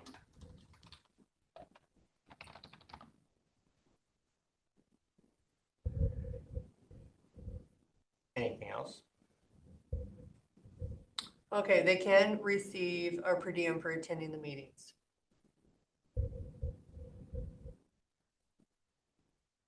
And what is that? Whatever we started at. Gotcha. So they don't And get not 25 an additional, hour? and not additional per diem payments for their board of equalization duties. Okay, so they can only get paid, so we may need to, $5 an hour. That they're here. for each day of actual attendance in meetings. Okay, that's paid on current expense. That just got changed in April of. Well, and we probably need to make sure the per diem can be per hourly. So I know that accounting considers it a per diem, Okay, because I had reached out, I don't know, back in December to make sure that their hourly rate wasn't gonna change, and Mandy had confirmed that it would not be changing, like, with any COLA increases or anything like that, since it is a per diem. so are they, like, if they come to the office to, let's just say the chair comes to the office to review the payroll or something, does he get paid then $25 an hour for doing that, or is it just during the? So they don't review, they just sign their timesheets, and then their timesheets are reviewed by Kevin when I do Because it payroll. appears that they only get paid when they come into the office, where they're not coming to the office, when they're paid for, let me go back, for their actual meetings. Nothing else. Per diem.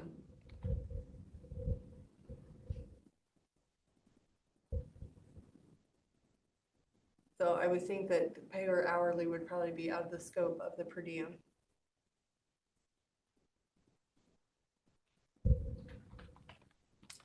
For each days of actual attendance of meetings. I think we better just keep it at that.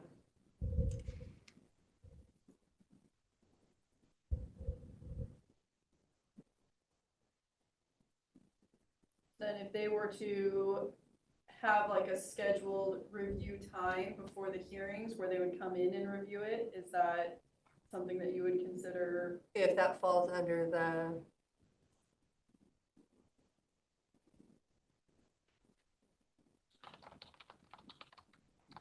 For the actual attendance of meetings, so that would be a meeting.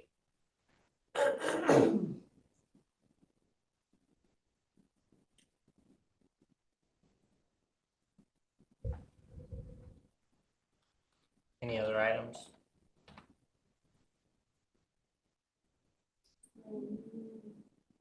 No, that's, number 6, I will, out-of-state travel, I will recuse myself for that one, Number 6.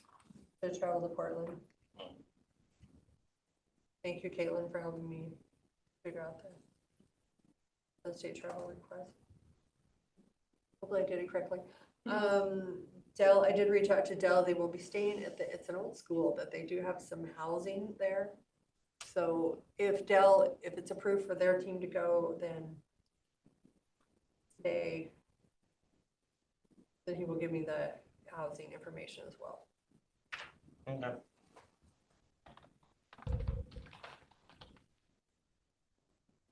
And I'll be leaving. When is that on consent? Because it's out of state? No, apparently we have failed to put out-of-state travel on our. So it's out-of-state travel. Portland, Oregon. I'm excited, looking forward to it. Okay, we'll go into a quick recess until 10:30. But we'll hang our pictures, or I'll just hang them up one of these days. Good morning, it's 10:30 a.m. and we are here for a Renew update with Dell Anderson. Welcome, Dell. Morning, Dell. Good morning. How are you all? Great.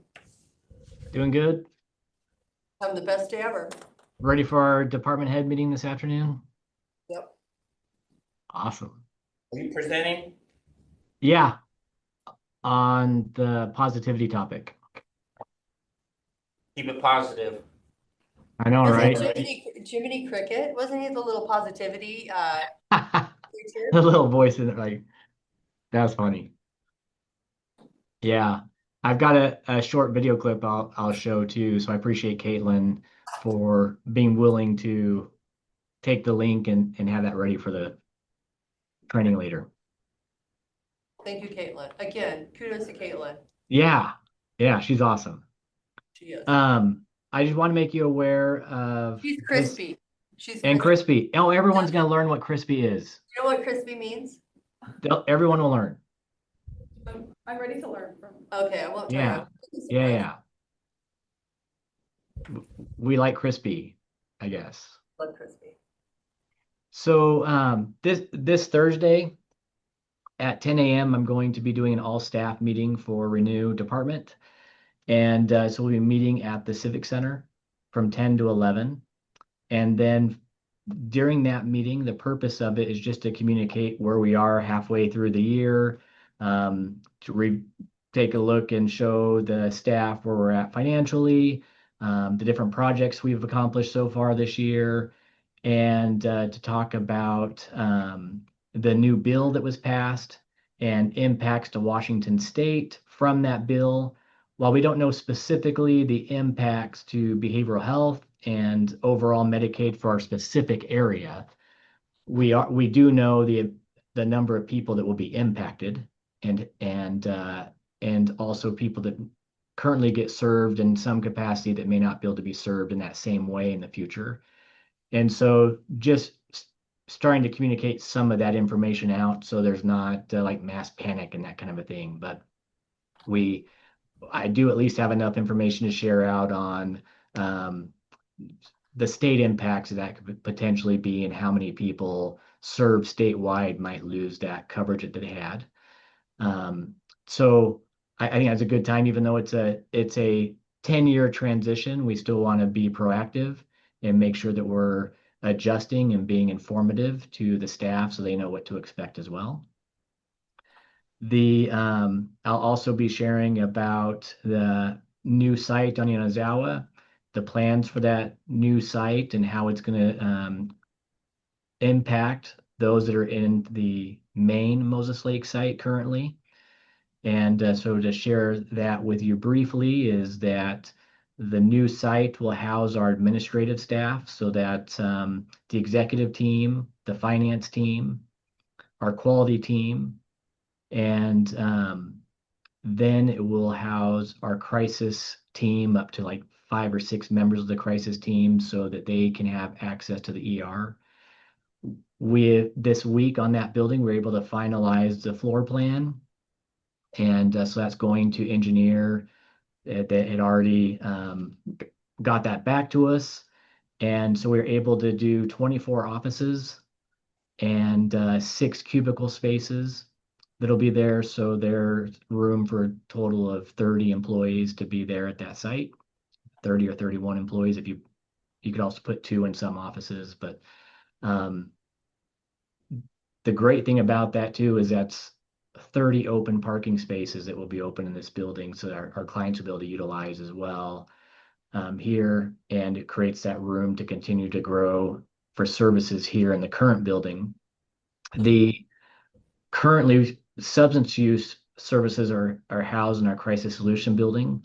They will return to this main building and they will take the second floor. So where administration currently is, our SUD team will come to the second floor, which will be great. That'll give them room to grow. It gives them additional group rooms to provide their intensive outpatient programming.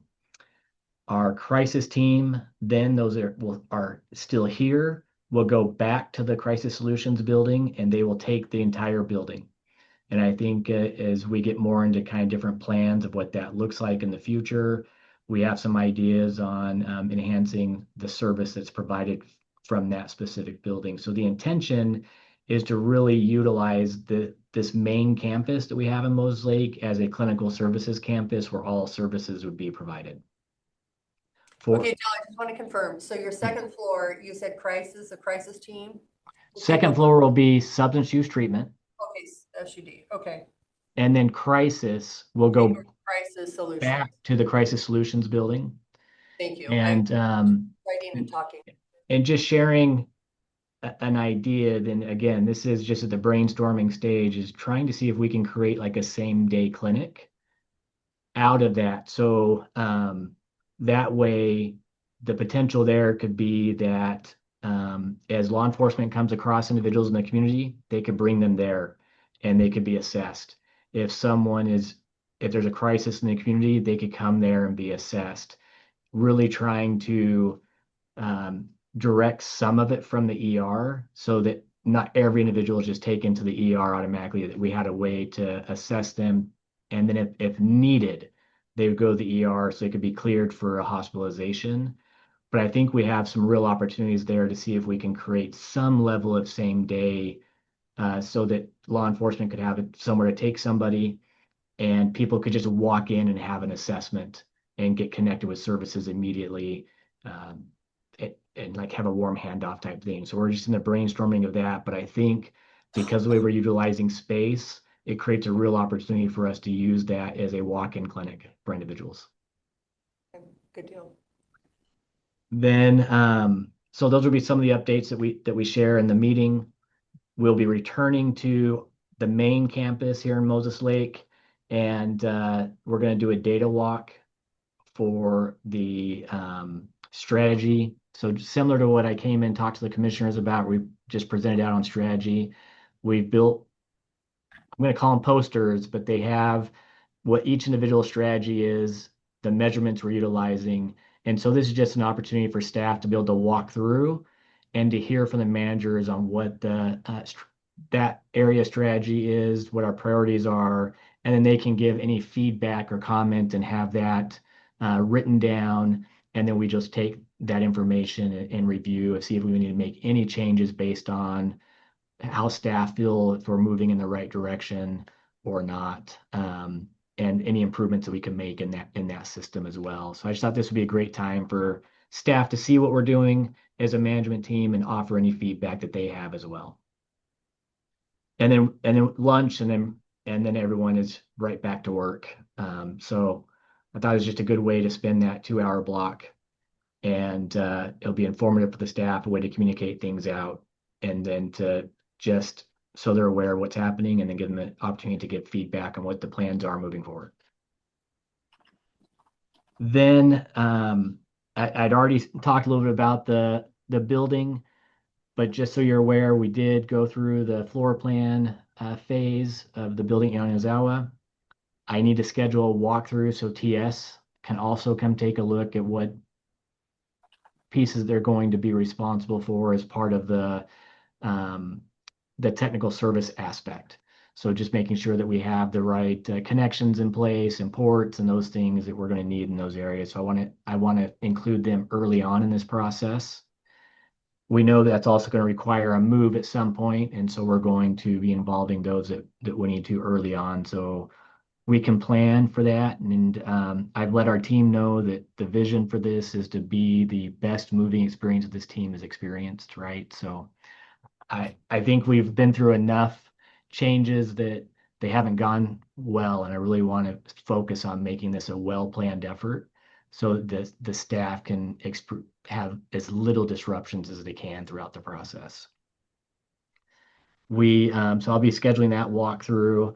I'm also working with Jenny, our finance individual, to develop a specific budget for the furniture for the building so that we're able to come through and actually stay within a budget and have a good plan for that.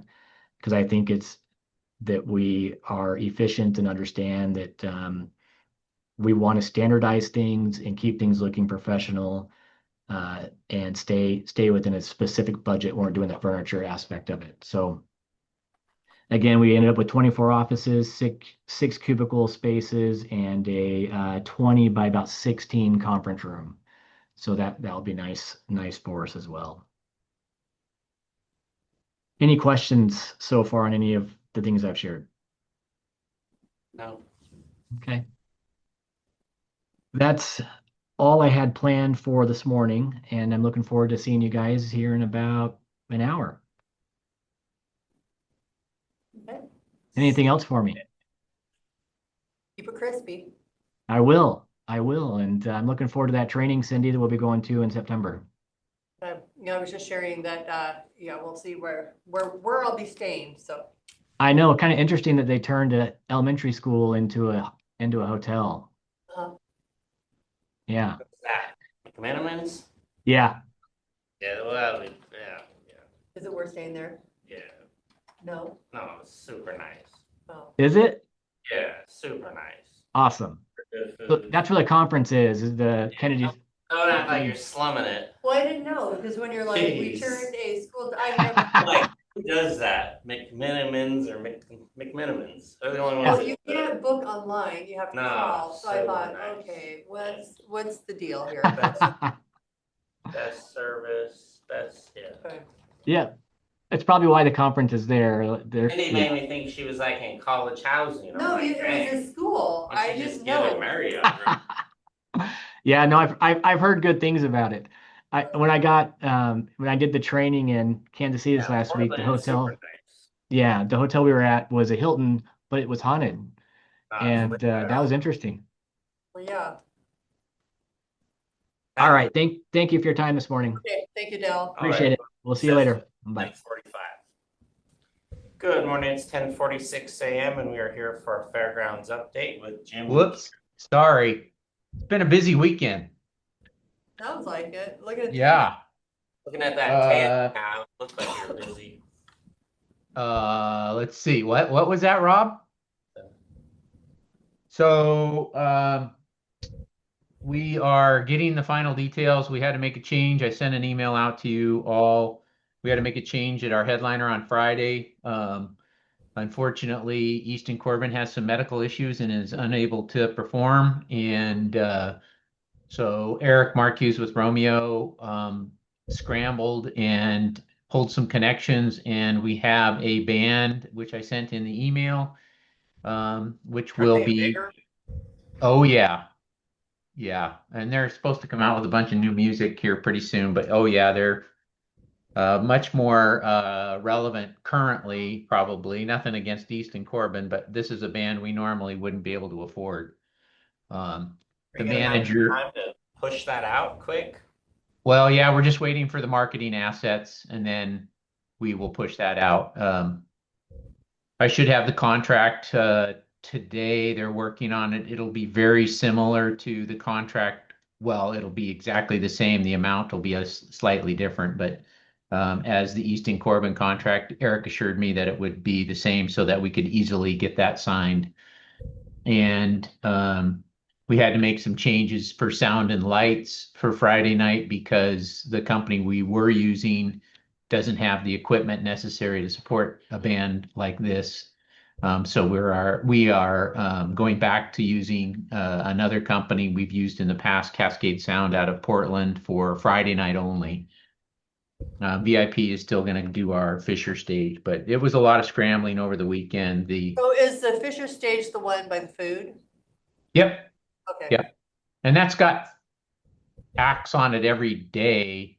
Mhm. It's just that we're doing the main big headliner on the Miller stage on Friday. So Tuesday night we have DJ Precise. Wednesday night we have the Elton John Experience. So it's Elton John tribute band. Thursday night we have Jeremy McComb. Friday we have a band named Sammy Steele during the day, and then Friday night we're doing the headliner, and then Saturday we have the music back at the Fisher stage. So You signed that contract yet?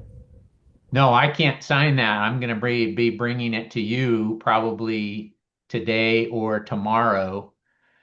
But I need to sign it because verbally everything's been agreed to. Yeah. This There a band reason- normally is they're well over $100,000 normally. Yeah. I'd be saying it on every call you're on all day. Oh yeah, well, A week and away. we're having to go back. We had sold 240 reserve seats for Easton Corbin. We're having to go back and call all those people, but we do think that most of those people are going to go, heck yeah, we want to switch our tickets. So our options weren't good. I was almost to the point nervously on Friday that we were going to end up canceling any entertainment on the Miller stage, which that's the one that we do our VIP sponsors for and sell reserve seating. So we would have lost over $10,000 in revenue. It would have been a bad situation. Jim, and just an FYI, Andy has a new Suburban that Uh-huh. loans out. So if you need a Suburban for free, you can probably just call Andy, and he is very gracious about, Andy McGuire? no, Andy, who's in Public Works. Oh, They have a new Suburban. oh my. I'll call him today because I have one reserved, but if I can get one for free, that's even better. Yep, talk to So I Andy. know Caitlin told me I already have the van for Friday. And so, but Well, and Tom has another van too. Maintenance has another Sprinter-like van. I don't know if it has seats in it. I'll have to find out. I'll ask Tom. Because Yeah, it was a scrambling weekend to try to get everything in place and call Andy, he can help you out. He's amazing to work with. okay. And then I guess somebody was supposed to tell us we were hosting the Lead Summit again. We didn't have it on our calendar, had no paperwork for it. So when the invitation came out today, I was like, I hope we don't have anything in that building. Are you sure that's a date? Because I thought we were doing budget then. November 5th and 6th is what they announced today in the email. I thought that was when we were doing budgets. So we, luckily it's a little bit tight to turn the building, but I think we can do it. We have a Kinsey in there on Friday and it's Wednesday, Thursday, I believe. The 5th and 6th is Wednesday, Thursday, sorry. I have budget as 3rd and 4th, and I Oh, think at the time it was, so I've got the Lead Summit on the calendar, I didn't realize. but I know there was discussion about whether or not the budget would go onto like Wednesday or Thursday like it did last year, but we were waiting to hear back from Mandy and Michelle about the budget schedule. So Yeah, I sent Ryan a note and just said, hey, we had no clue that was happening, but luckily we can host. We have stuff that weekend, but we're good. Well, Jim, if it doesn't work, we can probably look at Big Bend. Nah, we're good. We're good for now. We did have firefighters in here over the weekend on Friday and Saturday night, Saturday and Sunday night. So I got a call Saturday during the day that a 60-person, 5-unit crew was needing a place to stay. And since we have that contract now with the BLM, they were able to stay Saturday and Sunday night and left this morning. They couldn't get hotel rooms anyway because of watershed. So it was good that we had the 4-H building available. They really appreciate it. I talked to them this morning on their way out, and they said they like the fact it's air conditioned and they had access to showers. So I said, hey, after fair, we have plenty of room for you guys to come back. So we do have a contract in place and get paid fairly well for that. So other than that, that's really all I have. We're in 14 days of no days off, and hope to see you all at the opening ceremony on the 12th. We do have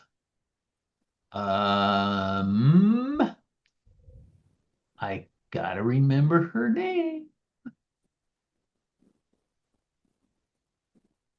Sarah Bradshaw, Deputy Sarah Bradshaw is singing the national anthem for us. And then we have Boy Scouts doing the color guard as well as the American Legion doing the flag raising. So we're all set there, and we have a pretty good list of people that are going to attend. So, and the weather looks decent, low 90s so far. And I think we finally got all of our concession vendors stuff in. You're welcome. It took some harassing, but Took a lot of pretty strong harassing. yeah, it was pretty strong. Had to get kind of strong at the end there because I had a couple of holdouts that were just kind of dragging their feet a little bit. So I've been kind of busy. but we're good now. So anything else? I'll probably bring the contract over hopefully by tomorrow morning, and I may do it as a walk-on at consent. We could have, the thing is I'm really short on time, so I'm hoping there's a little bit of trust there. Because I don't know that we have a week to have legal civil work on the contract. It's going to be exactly the same, and I'll make sure verbatim it's the same as the Easton Corbin contract, which you approved. Yeah, but just send it over to Rebecca, just as an FYI. Yep, I will. Bypass her. Yep. We're verbally committed, but you know, I'm sure there's, and Eric said he would have their legal team make sure that it was the same as well. So, and that's what we pay them for. Other than that, that was it. All right. Where are you this week, Rob? Just at OMAC? Yeah. Huh. Hey, Jim, is there insurance in that contract too? Yeah, we provide them just the basic insurance that Shane. The standard Yeah. one. I send him a Wanna copy. send it to me as well? Yeah, it's just our COI from Shane. I send over to him. In fact, our numbers are way higher than what they require. Oh, yeah. Yeah. I just want to make sure there's nothing in there that we're taking on that we shouldn't be. No, it's pretty straightforward. All right. I think that's it. Thanks, Jim. Thank you. Bye. Recess until 11 a.m. Good morning. It is 11 a.m. and we are here for a risk safety coordinator update with Blair Cope. Good morning. Just wanted to give you guys an update on some claims. On the 31st of last month, had a meeting with an attorney on claim 1735. Rebecca and I, for the PA's office, had a conference call with the attorney that was provided from WCRG in regards to the claim that came from Renew involving an employee that fell, and is litigating us for that. We're working on that and working to address it. We will wait till Brandon comes on full time and talk with him to see how he wants to handle that. So we'll be meeting with him to discuss how we'll move forward with that. But we do have an attorney on that. We do feel pretty good about that. moving forward and to be able to address it and take care of it. On 7:30 on claim 1710, this is a sheriff's office that's happened out at the gorge involving gorge security, handling a suspect out or an individual out there. And we'll also be talking to Brandon about that one as well, see how he wants to handle that and moving forward with that. And I'll talk to you guys as well if we want to offer some money just to make it go away, or if we want to have them go through everything and just see how it turns out. It's another one where we feel very good about as well. And then we have on the 14th, Public Works had an L&I injury report for a person with lower back pain. And where were they at? Renew, that was a slip and fall. That was multiple years ago. Okay, From ice. okay, nice, okay. Yeah, there was an ice injury. That was back in 20, I can't remember the exact date of the injury on that one. But I did send that out when it first came in. But it's just an update on that. We had to talk to the attorneys on that. And then an L&I from driving dump truck that we finally got the paperwork. We found out through L&I that a claim was made. At the safety meeting, we discussed the hitch issue that we've had. We've had 3 claims this year alone with trailers coming off the hitch. And we think we've come up with a solution where we will paint the hitches one color and then the trailers the same color, and then just have them match up. So we will work with doing that and then just do it county-wide, have all the trailers and hitches match up. So for people that don't drive, they can still see. Green goes with whatever the color we choose, green with green. Typically, a ball will tell you on the top what size it is. It is, but sometimes they do wear down over time and it's really hard to see. So we would paint it Okay. farther up where it's easy to see. So it's so that way, because they do wear down over time. But yeah, that way you're not trying to find where it says 2" or 2 5/16 or whatever it is. So it's just a quick, easy thing. And then make it every 6 months, every year, we just take some spray paint and just paint those areas over again. So it'll just be a task to do, which will be something we go forward so that it doesn't happen.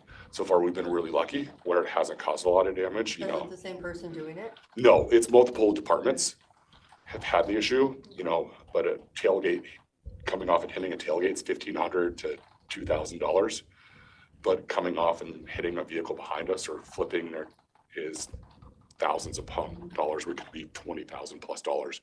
Or if we take out someone else, it could be really bad. So, Absolutely.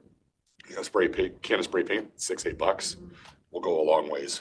So that's what we discussed in the safety meeting and kind of a consensus what we came up with, and we'll go forward with that. Also wanted to let you guys know on your consent agenda, you have from me the Grant County Accident Prevention Program that you guys asked for when I first started. It has been gone through, sent it to the elected officials and department heads a couple weeks ago. Hadn't got much response back, but I gave them a deadline. It passed, so we moved it forward to you guys to sign off on. So as soon as it's signed off, we'll push it forward. So that has been done. So 90-something pages for you guys to see. I know, great reading, but it's there. And once it's done, we'll put it on the website to go forward with it. So I just want to advise you on that. It's there for you guys. And that is all I have for today. Any questions? Or Didn't you guys give out 300 policy yet? I would have to talk to the Corps on that possibility. I was wondering. Okay. Anything for Blair? No, thank you, Blair. Thanks, Blair. Yep. Anything more for us? Nope. All right. We'll go into a brief recess until 11:15 when we are back for Treasurer's Office update. Good morning. It's 11:15 a.m. We're here for our Treasurer's Office update with Daryl Pheasant. So I forward to you email, talk about what Saline County did. I know, we maybe need to do that. Well, Well, it's too late for We this. can only have two tips, or is that 2 a year or 2 period? I thought it was probably 2 a year. Oh, I Yeah, thought it was that one time. right now. because we basically could be tiffed out of the county. Mhm. Sorry, Darryl, I'm not trying to. There was actually a meeting that I heard that in Walla Walla last week, where this was brought up. So I don't know what meeting is for commissioners. What was down there at that time? We were talking about TIFs, that finally, understanding the huge impact of what TIFs do, is what they do is, the state used to be the only person with the big tools to provide economic enhancement and use the total of the state taxpayers' monies.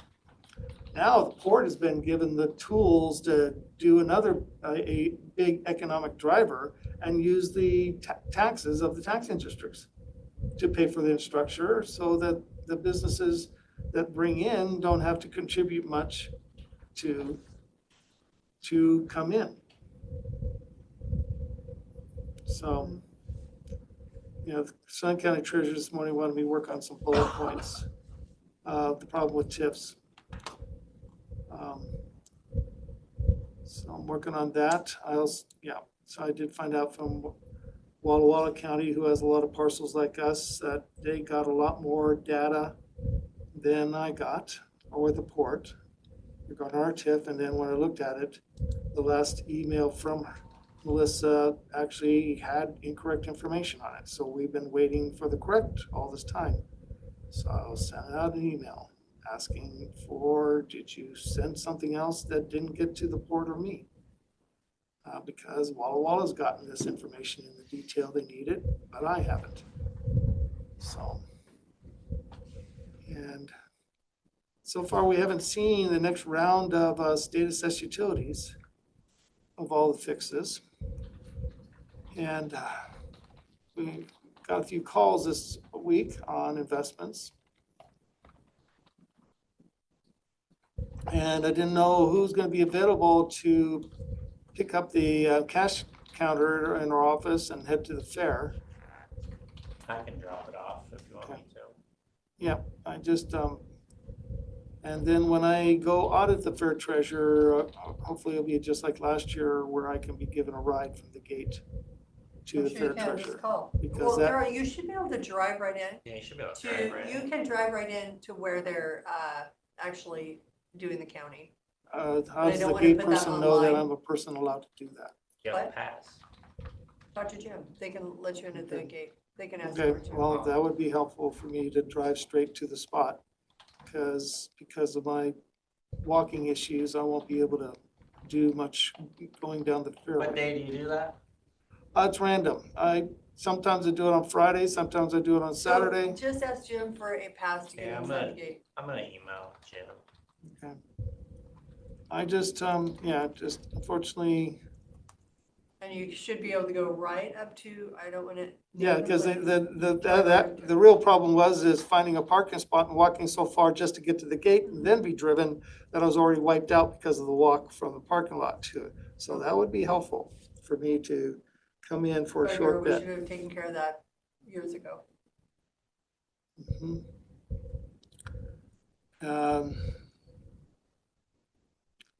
We got a lot of success in getting stuff done, and we're getting close to set up for warrants on the new financial system. A lot of double entries to balancing, so things are going well. We're getting much closer to what this program, and get down to the last remaining bits, and hopefully we can be fully integrated and then wait to see.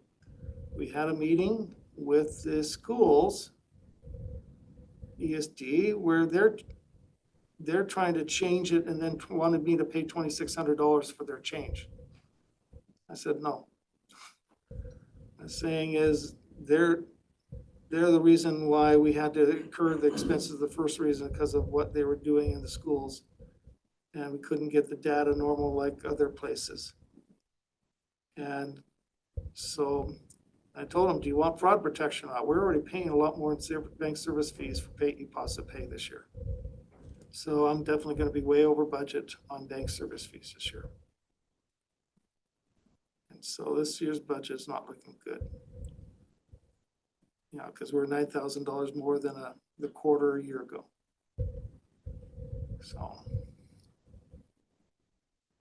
So we're already incurring a bunch of costs to provide a better fraud protection for the taxing districts. And then what I do is I recover that money through investment service fees. So we generate a lot of investment service fees as well. That helps pay for bank service fees. Having a lot of fun last week on a lot of different REIT transactions. And we had a entity who's trying to do an easement, amended easement, and then saw in there that a whole bunch of compensation was being made. So we've been going back and forth saying they need to fill out a REIT and pay excise tax or claim an exemption. And they didn't want to file the REIT at all. They don't want it. They just want to be exempt without having to put their signature on the line and explain what their exemption is. And of course, it seems like we're the only county that stopped them on these transactions. So we'll see. But so we're getting a lot of money. We had a lot of real estate excise, almost 400 transactions for July on REIT. Big jump of activity. And you haven't worked on numbers, but I think a big jump also in local tax for July as well. So we'll see how we're doing money-wise. And we report to you at the end of August. And any questions for me? No, sir. So are we free on just one day? Or Daryl, for the as a fair? county treasurer and you have to go there, you, I'm sure, can get a pass from Jim, or your office can buy it. And No, I just didn't know because you had a major free day last year that was bigger it's always than been on before. Tuesday. Okay, Saturday may have been free after the situation. right, so you have all these new safeguards at the fair. Yep. Was the campground expanded? No. Okay. We did some power upgrades. I see the Gorge wants to expand and add 150 campsites out there. We're going there Saturday to review. Yeah. So how's your roads flowing to the Gorge with all the money spent adding the lane? We need to finish the signage, and then there's some other routes that we were looking at that have kind of been on hold. Okay.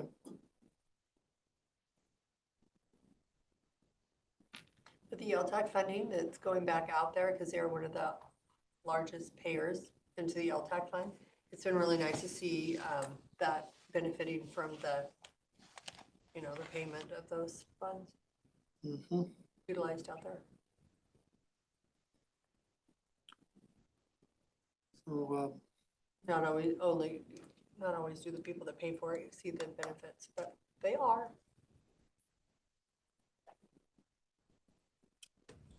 okay, that's all I have All right. for today. We'll go in recess until 11:30 when we're back with New Hope. Good morning. It's 11:30 a.m. and we are here with Susie Fody for a New Hope Kids Hope update. Good morning. Good morning. Good morning. Good morning. Relevant program updates. We have really immediate. We've got business after hours tomorrow night for the Man Up Crusade. Do a silent auction. So if either of you are coming to business after hours tomorrow night, there's a heads up, and I brought you something to wear. I'm not sure what we got. Medium, large, and extra large. I'll take an extra large. I'll take a medium. Cindy, I think you get this one. And then I didn't know what sizes you guys might want. Thank you. Susie, I love it. Yeah, they're purple. Are these the shirts that they will be handing out? Do they hand out shirts or is that tough enough No, to wear they pink? used to, Or because, the rodeo shirts? and they don't do tough enough to wear pink Okay. anymore. They do all cancers now instead of just the Okay. breast one. But that was like years ago when we had t-shirt sponsors and KDRM was involved. This year, it's just us. So we printed our own. It's just our staff who are Okay. wearing them. So. And you're wearing them Friday or Saturday? We're wearing them to business after hours tomorrow night. Okay. And then Tuesday? officially for sure on Saturday You night. wish. I wish. You wish you'd see me in that belly shirt. Come on, come on. You could cut off the sleeves, make a muscle shirt out of it. Cut off the belly. I don't know. Make Should I the leave sleeves, make the one of sleeves. each for Look Kevin? like or a what? hot dog. He's probably a medium, but I don't know what he wears. Daniel Miller. So Tuesday night, tomorrow night, Okay, And got then- it down, and Saturday night. Fair Weekend Saturday night. And what is Man Up? Do you guys know what Man Up is? Like what it stands for? The mission of Man Up Crusade is to reduce domestic violence in society and contribute to social change by promoting safe I was and wondering how you healthy knew that. relationships Yeah. through education, advocacy, funding community service and programs that share in our mission. So, you give Rob a script and he's gonna go with it. We give you a script for swearing in B and now you think you got a script for everything, right? I mean, I was reading that. Yeah, this started in Idaho. The sheriff there, they had a really big domestic violence problem. So he was really into the rodeo. So he brought awareness at the rodeo grounds there. And it has spread pretty much Pacific Northwest. It's not really nationwide, but it's come around. The Moses Lake Roundup, so the Moses Lake Rodeo folks, picked it up and said, we want to do Man Up too. And this was probably 10 years ago. I don't know, even more maybe. Yeah, probably 15 years ago. And have sponsored this every year, adopted it, and they dedicate Saturday night to Man Up. So just FYI, it's kind of a Pacific Northwest thing. This is like their official logo that's on your t-shirt and full crusade to bring awareness against domestic violence. Okay, other program updates. I'm still working with HR on the PMRT request for that new position. It'll be coming your way when we can get a salary survey and get HR to land on a spot for that position to be at. That'll be coming through PMRT. Other program updates. Honestly, we've had to do some increased security. We've had some abusers do some pretty threatening things at our front door, so it's At been a little the yucky. Shelter or at the At the new Hope office. Okay. One Is there a of, camera there? yeah, and we have that little vestibule, like, Yeah. to have folks stay, and we're doing a lot better job about screening folks and not letting them through the front door when they look angry and are busting Were through. the officers called? Couple times they Okay. have been, but That's too bad. most of the time we're just able to screen it right there. I mean, it's happening a lot, like a couple times a week. So people are just What's angry. happening? Whether you're upset about a protection order not getting filed and signed by a judge, or Wait, are you- the Not victims getting upset filed. or the perpetrators upset? the Both? perpetrators, Okay. respondents, yeah. they're- Is there a way for, you don't have to answer because this will be on YouTube, but just so the employees can exit the building, not going out the front door in case they need to? There's a All backup. departments have a really good safety plan. Okay. I'm just verifying. Yes. Yes, we do. The shelter location was disclosed by someone as well, and so we had a little incident there. Just good thing for cameras, that's all I can say. And lots of hypervigilant staff, so. Year-end report for Susie, document. is there a need to move the shelter after every few years? I don't think so. I mean, folks who want to know where it's at can figure it out. But, and we have lots of security in place. We go through a whole safety drill with anyone who's admitted into shelter, so they know what to do. Advocates who are on call can take a call in a moment's notice. They can see the cameras from their on-call phones. So All right.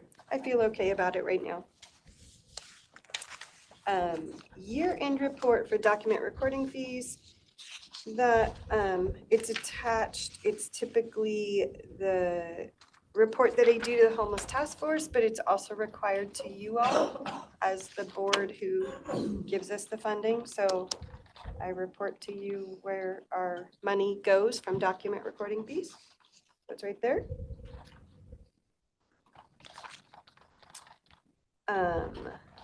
The domestic violence high-risk teams application update. I brought this to you last time, and actually Jonathan was here with me, if you remember, about the new position. And just an update on that. The first year is a more limited amount of funds. And then the second year, they increase it. Third and fourth year, it's increased even more. And when I put forth my application, I really felt like it wasn't enough for that first year that's abbreviated, so I requested more. They honored that, so that application's in. I don't have a contract just yet. When I do get it, it will go back to July 1, and then we're gonna have to be quick on trying to get a position approved, because it's a brand new position for our department that is for 4 years, which, you know, for us, that's like a long-term plan for us. Usually grants are every year. This is a 4-year grant. So there's the update on that. We're getting a little bit more money. The other update to that application process is, if you remember, I told you it's based on the counties that have the highest risk domestic violence cases. And Grant County was number 8 in the state. So we were part of that second cohort. Adams County is in the 3rd cohort, which will start next year. So we will also get Adams County money for 4 years. So that's really good news for our budget looking out into the future. Any thoughts or questions on that? We'll be working really heavily with law enforcement on this. The idea is to have law enforcement screen the victims for lethality. And if they score high enough in the lethality zone, then advocate will respond on scene right away. So that's good. And then money for criminal justice so that they can hold the offenders accountable. Okay. CHG allocations. I saw on the consent agenda for tomorrow that the New Hope allocation's in. So that's really exciting. Thank you. What did the breakup end up being? It's 1.5 million for us. I'm What'd you wondering. get last year? Less, because the money's more. And I think you all had decisions to make about where that goes, because there's no longer a service for the city of Moses Lake, I think. So you had more funds to allocate out to Hope Source and New Hope and the Housing Authority. I'm also curious, the funds that you have on the consent agenda for tomorrow. Excuse me. So who makes that percentage? Is that the recommendation from Carrie, or is that what comes down from CHG or from the state commerce? CHG gives you a total and you decide how it's split. So Carrie asked for our applications and she has all of that. I'm sure it's I can't. I would love to have a work session on this, if you had a work session on it, Rob. No, I would though. Because this is something that is basically, I'm gonna be totally honest, I just figured staff is putting that together without any input from the board, so. Agreed. I had no idea. Yeah, I thought that was gonna be brought to us, the break, how it was divided out. She may have been planning on talking to you guys about Today. it, right? Yes. But then she was out But it would be sick, nice so. before it actually hit the agenda. Sometimes when things hit the agenda, it's the first time we've seen or heard about it. It's like, oh, makes you feel like you really tight connections with the staff. Okay. No, she's worked really hard on this, like to get good data from all of the providers on it. And I mean, I'm sure it all comes with all the right backup information for you all. I was just curious what the period of funds are for. There's like emergency housing part in our application was for state fiscal year 26 and state fiscal year Susie, 27. this is, I honestly don't know. You don't know? because Okay. I don't recall having any conversation other than when we got the funding, we didn't have the contract. And so this is probably what we were supposed to have signed the first part of July. And then the allocation, usually a recommendation is made by the homeless task force to the commissioners. And I just don't know the steps to get to where. Is that for CHG or are you Not getting for- recording fees? She's This the is recording. recording fees or CHG? This is CHG. So do we not, they just make a recommendation to the commissioners, or is this is, I guess, my question. It divides up based on services provided, but it would be nice to get a breakdown of how and why it goes to each one before we did it. And CHG is not so much a recommendation from the homeless task force. That's document recording Okay, fees. that's a 2160 Mhm. CHG, okay. I just need to They're get more different. educated on some of these. So maybe this is a contract they've already had through Commerce. Anyway, I will get some more information on this because Okay. I'm not sure. I'm guessing Carrie's got it all figured out. Is Carrie, sometimes she's like, is Carrie online or she's totally out? Carrie's out Okay, sick today. okay. So if she's in tomorrow, I will be sure that she comes to the consent agenda review at 8:30. Yeah, I know she's got it all figured out, so it's good. And then year-end reporting of spending. So this is my, Wow. I know, I'm so proud of Alice. I could just like, mwah, she's amazing.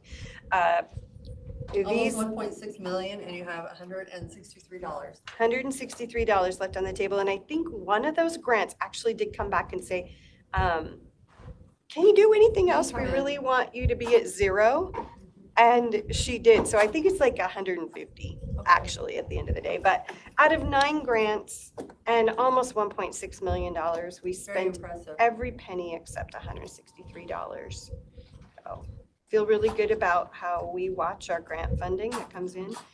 These grants, there's 9 of them here, are a mix of federal and state, mainly federal. But nothing local, and these are all things we've applied for, received, and managed. So thank you for applying for those and These are all the ones that executing them to go their fullest. July, June too. I have a whole nother set of grants that go January to December, but these are the July, June grants.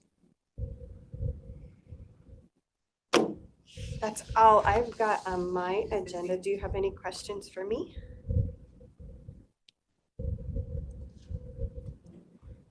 Did you get, I dropped it off on your desk, I did get my background check. Yeah. Kevin said he got his to you. Rob, did you get? Did mine not just go to you? I come to your do house? not have your fingerprint one yet. Oh, Sometimes they come electronically, I like to didn't an get email. anything mailed, I didn't get or anything mail. emailed. You'll get a letter. It almost looks like it's from like the Social Security Department. Yeah, it looks really official, and then Or you like got Social it. Security, because I that's where thought that it I was. gave the things to, who did we give the things to? You got your fingerprints done? Yeah, Whatever you wrote on your application yeah. is where the results will Oh, go. I have no idea. I gave the cards to somebody. No, the card sent in, but what address did you have on it? I I think don't you had to put remember. you had to put your residence on I them. think you have to put your personal, Oh. so it should come in your So it'll personal come in your mail. house, but it just comes in a little I haven't envelope. got my mail in like 3 weeks. So. Oh, maybe you should do that, It or looks like a Social I Security. pay all my bills like for the whole online, summer. So then um, I don't. or personal email. Sometimes they come electronic. Well, Mine they came had to electronic. sign up because on the, yes, they had something email. And then you had to sign up and go through it and kept getting a little snag. So I'm like, it's fine. Yeah. We're reaching One out way to or my another, email. it should be sent to you because it is confidential. I just need to But report. it does, it's a regular envelope, but it looks like it's your Looks Like your official. from the social security, giving you your social security. Oh my God. Where would you like that information stored? As I understand it, HR does not keep a personnel file on the board. They should. Do they Do you not guys keep have a it? personnel file? I don't know. Should I just check with the Cora and find out? Give it, yeah, to Decorum. Okay, Yeah, we probably have, because I'm sure, I know I have. Pretty sure I have a file down there. Because I can't see that I've been in office for this long without a complaint or two. well, when I asked before, they said no background checks are ever done. Oh, background checks. What the heck? Or a personnel file? Like when I have an Because audit, we get vetted through the public. Right? It's all in the newspapers. you vote for them or you don't, right? It's on newspapers or Facebook or. Interesting. See, I thought I was getting spam calls telling me your background check is available online. No, I didn't do that part, but it comes online. do You that? probably have it. I don't. I didn't go online to, I don't. you'll get it in the mail. Susie, you can't email it to Susie. You have to hand deliver it to Susie. I'll try to go find it. Okay, all Good right. morning, Robert. Or Sounds like mom. Okay, it is 11:47. we'll go to recess until noon. We're back for elected official department head luncheon. Talk about the training. So the local W training that we started this past year, Decorum sent out the training. I just want to let you guys know for the department heads and managers, 62 people were signed up. 8 people have not started the training. We have 30 people in progress and 13 have already completed the training. So good job there. For the elected officials, 8 people, 6 have not started, 4 are in progress, and 2 have completed. For all staff, that's 367. 112 have not started. So we got to do some work there to get your employees going on training. 135 are in progress. We do have 82 that are already completed, so good job there. This is our first year doing this. It's just trying to get it out. We have heard some things about do not roll out all the trainings all at once. We've heard that. We're trying to come up with some type of solution. If we roll out a couples every so many months, or do we release them all at once? And that's something we're working on. With new hires, what we're going to do is when they first get hired, we'll work with the Cora and the rest of HR. They will do their sexual harassment training in HR, so we know they have that training done. They know how to get onto local gov and go forward with that. So they'll at least have one of the trainings done going forward. We are trying to figure out what we're going to do with some of the volunteers and some of the other departments and things like that. But all in all, we have heard a lot of good things from people that have taken the trainings. They do appreciate them. They do enjoy the trainings. And it's gone really well so far. So thank you for all those that have done the training. We haven't done them in a while, but the training is so vital for us to help protect us and going forward. So this is the first year. Next year it will be for the full year. So we'll roll it over. So we'll have a longer period of time. This year we're just trying to get it out there. Okay, I just have a tip. I always have a Way to be time-saving positive. tip. Yeah. So when you click that little arrow to start, they read a lot slower than you can read. And I was giving myself anxiety, just like, oh, I gotta read it and just walk away and read it from. Anyway, so if you start it, it's not cheating if you're reading it, because you have to take a test. So you can move that line up until the last 3 to 5 seconds, because you're done reading it and you're just sitting here waiting for them to read. There's no way to speed it up. On the videos, you can speed up. So just slide that bar if you're done reading until the last 3 to 5 seconds, and then you can go to the next. Because like the coroner said, I was giving myself some severe anxiety just sitting there. Yep. And Cora's looking at me like, don't share that information. The bar doesn't move for me. I won't say anything. You have to, once you Bar, have when I that, try to move the bar, it doesn't. no, move. but you can't go all the way to the end. You can, Can't even go to the middle. but I had to restart like several classes because it didn't jump from one to the other. So I had to kind of go back And do make sure you click all the right boxes, because sometimes it won't let you finish because something has been missed. So if you have issues, please let us know. You can also reach out to local GovU. They are incredible to work with.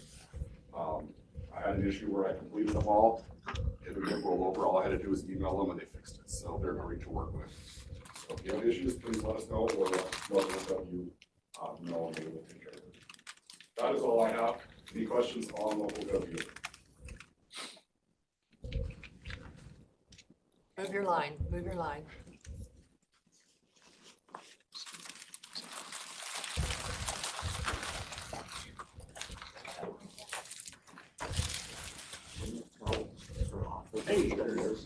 What is that? I'm gonna talk about the new jail. I need to see this one.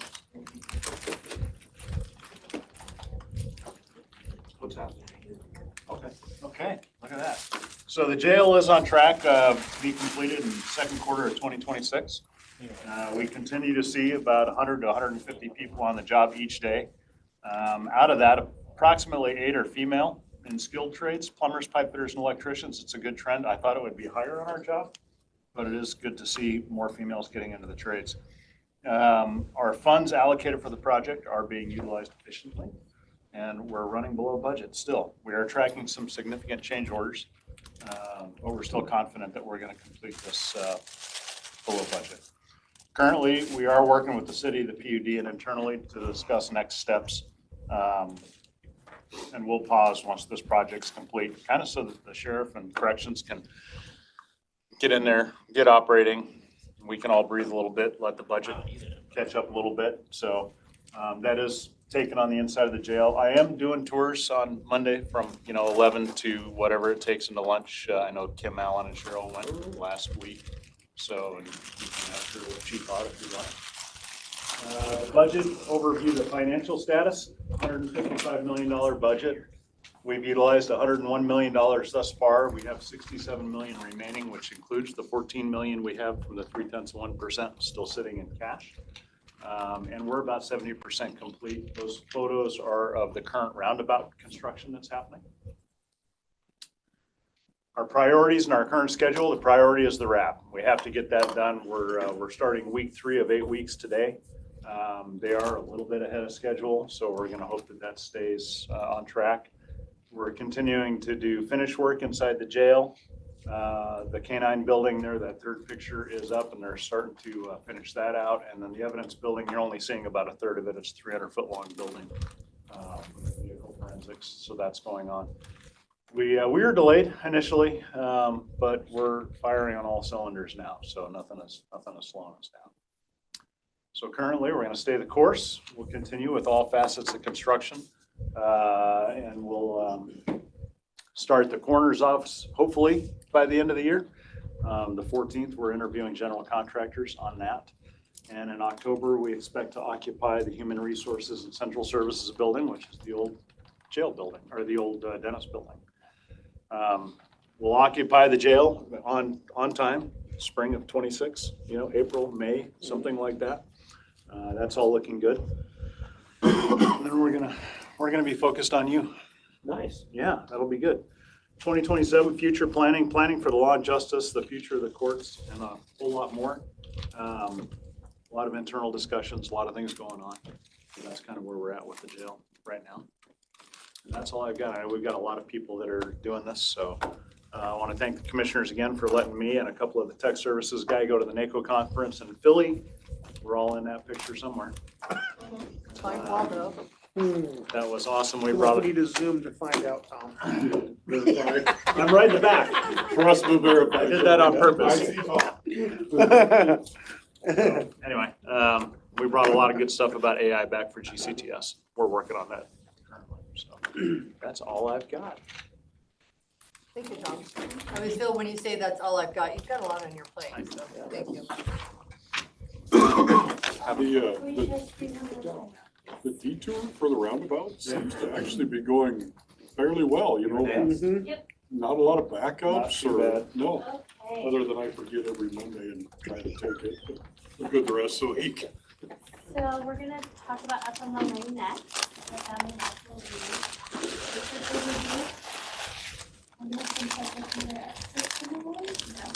I look forward to your guys' participation. Okay, so what is FMLA? The Family and Medical Leave Act entitles eligible employees and covered employers to take unpaid job protected leave for specified reasons, serious medical conditions, with continuation of group health insurance coverage to the same terms and conditions as if they had not taken the leave. The FMLA is designed to help employees balance their work and family responsibilities by taking reasonable, unpaid leave for certain family and medical reasons. It also seeks to accommodate the legitimate interests of employers and promotes equal employment opportunity for men and women. Employees are eligible for FMLA if they have worked for their employer at least 12 months. There is a 7-year look-back period, so those of you hiring seasonals and or temporary employees over and over, if they have worked for you for the last 12 months in a 7-year period, they're eligible. At least 1,250 hours so they had to have worked at least 1,250 hours over the past 12 months and work at a location where the organization employs 50 or more employees within a 75-mile radius. So reasons to take FMLA, the most common are birth of a child and to care for a newborn, the placement of a child for adoption or foster care, to care for a family member with a serious health condition, the employee's own health condition that makes the employee unable to perform the functions of their job, or certain reasons related to military service of the employee's family.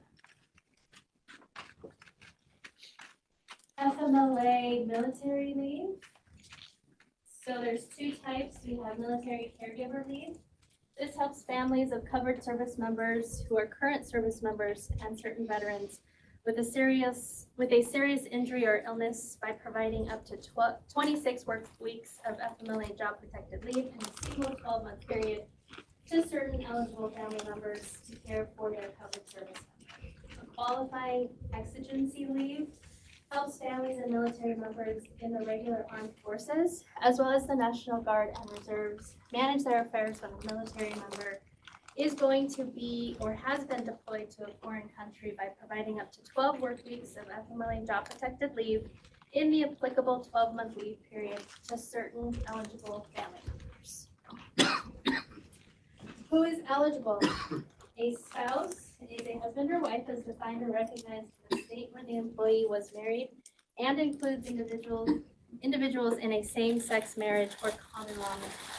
Children are classified as biological, adopted, foster, stepchild, legal ward, under the age of 18, standing in loco parentis, or 18 years or older, and incapable of self-care because of a mental or physical disability. A parent is defined as a biological, adoptive, step, or foster parent, or someone who stood in loco parentis to the employee. And finally, we have in loco parentis, which is a person who acts in the place of a parent, taking on day-to-day care and financial responsibilities. Timing and notice. Employees must provide at least 30 days advance notice before FMLA leave begins if the event is foreseeable. Events include, but are not limited to, expected birth, placement for adoption or foster care, planned medical treatment for a serious health condition of the employee or family member.